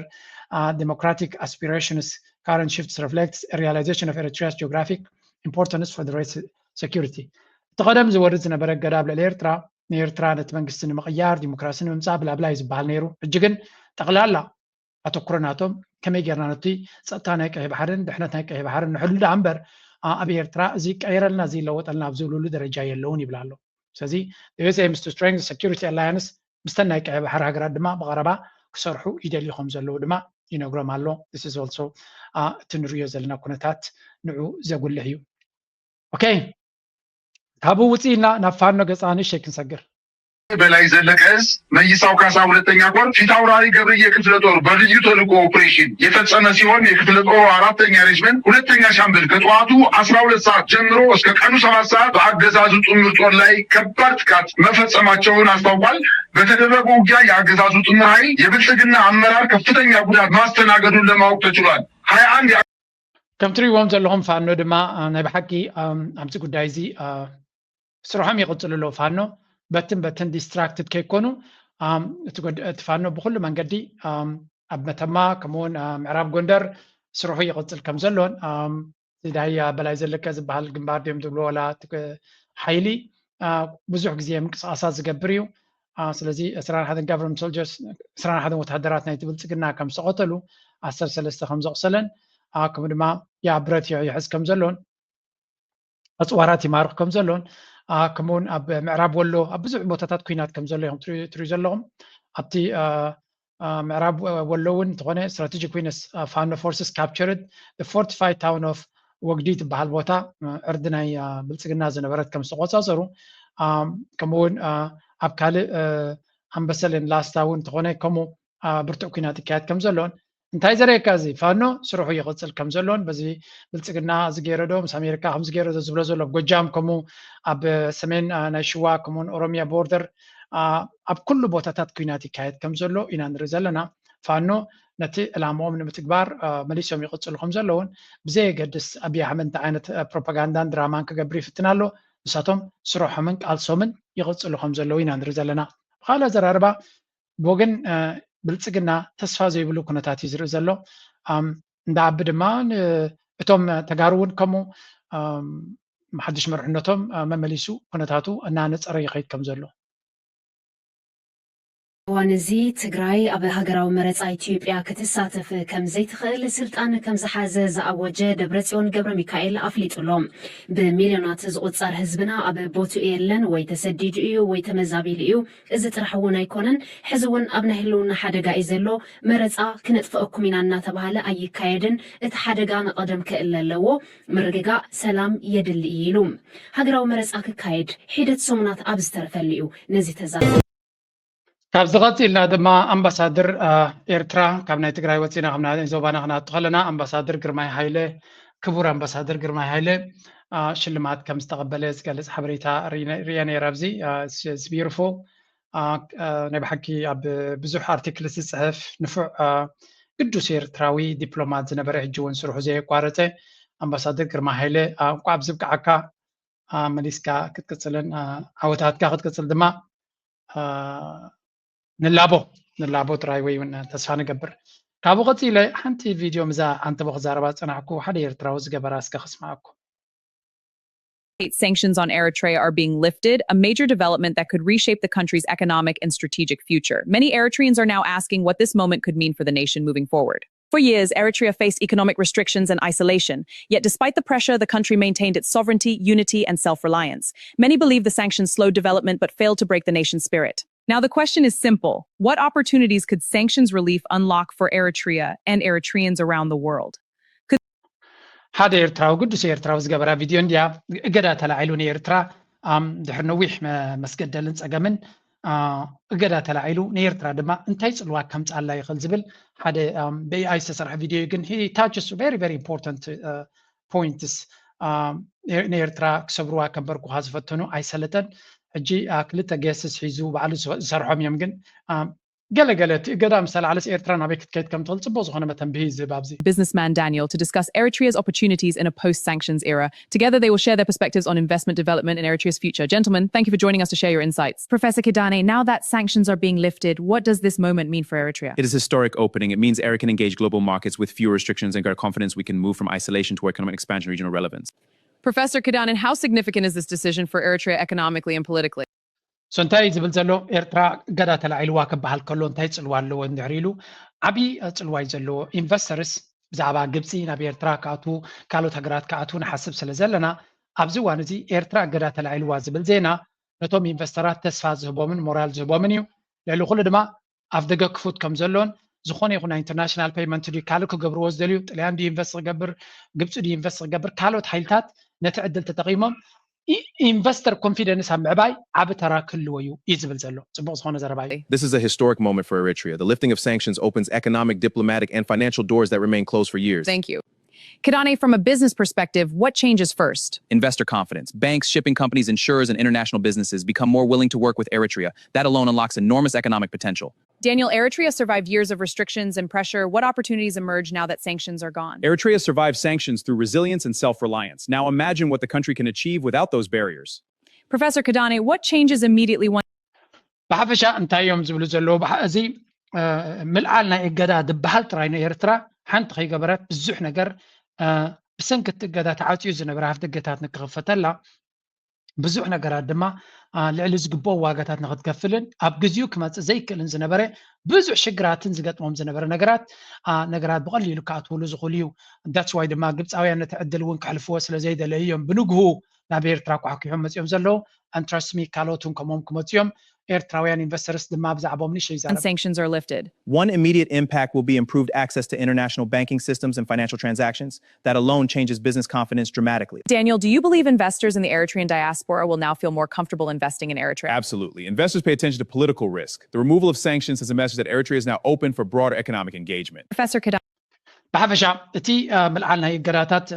بشمي إيرترا أكاونت نخد كفديو إيرترا باسبورت زنبرم بانكينج زخون يكون أكاونت نخي كفتو بلاك ليست كوينا زنبرت نابنة تاني نا ستوك ماركت مرتك مركلهم تم هاروناتي نا إيرترا باسبورت زلهم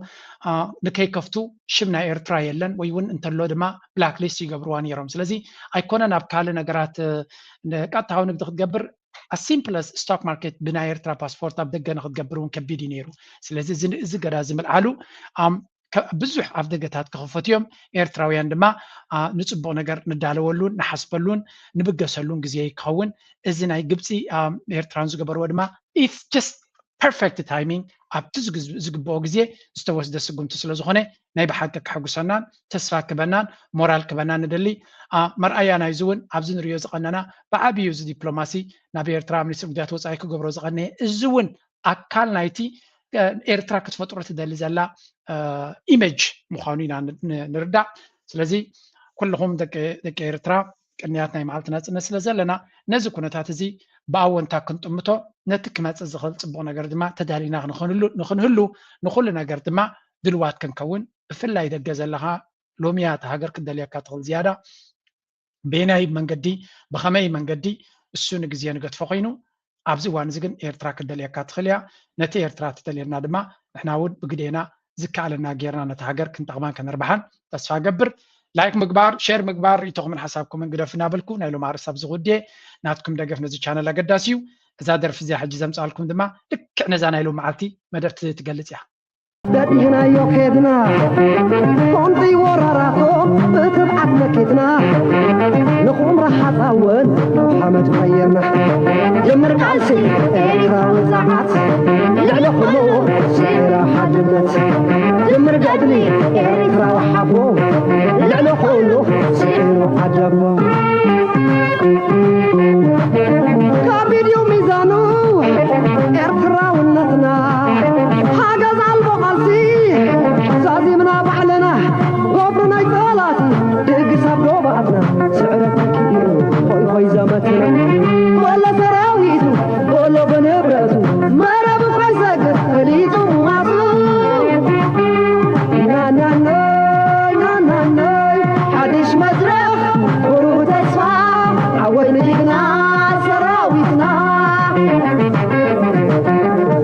مدرو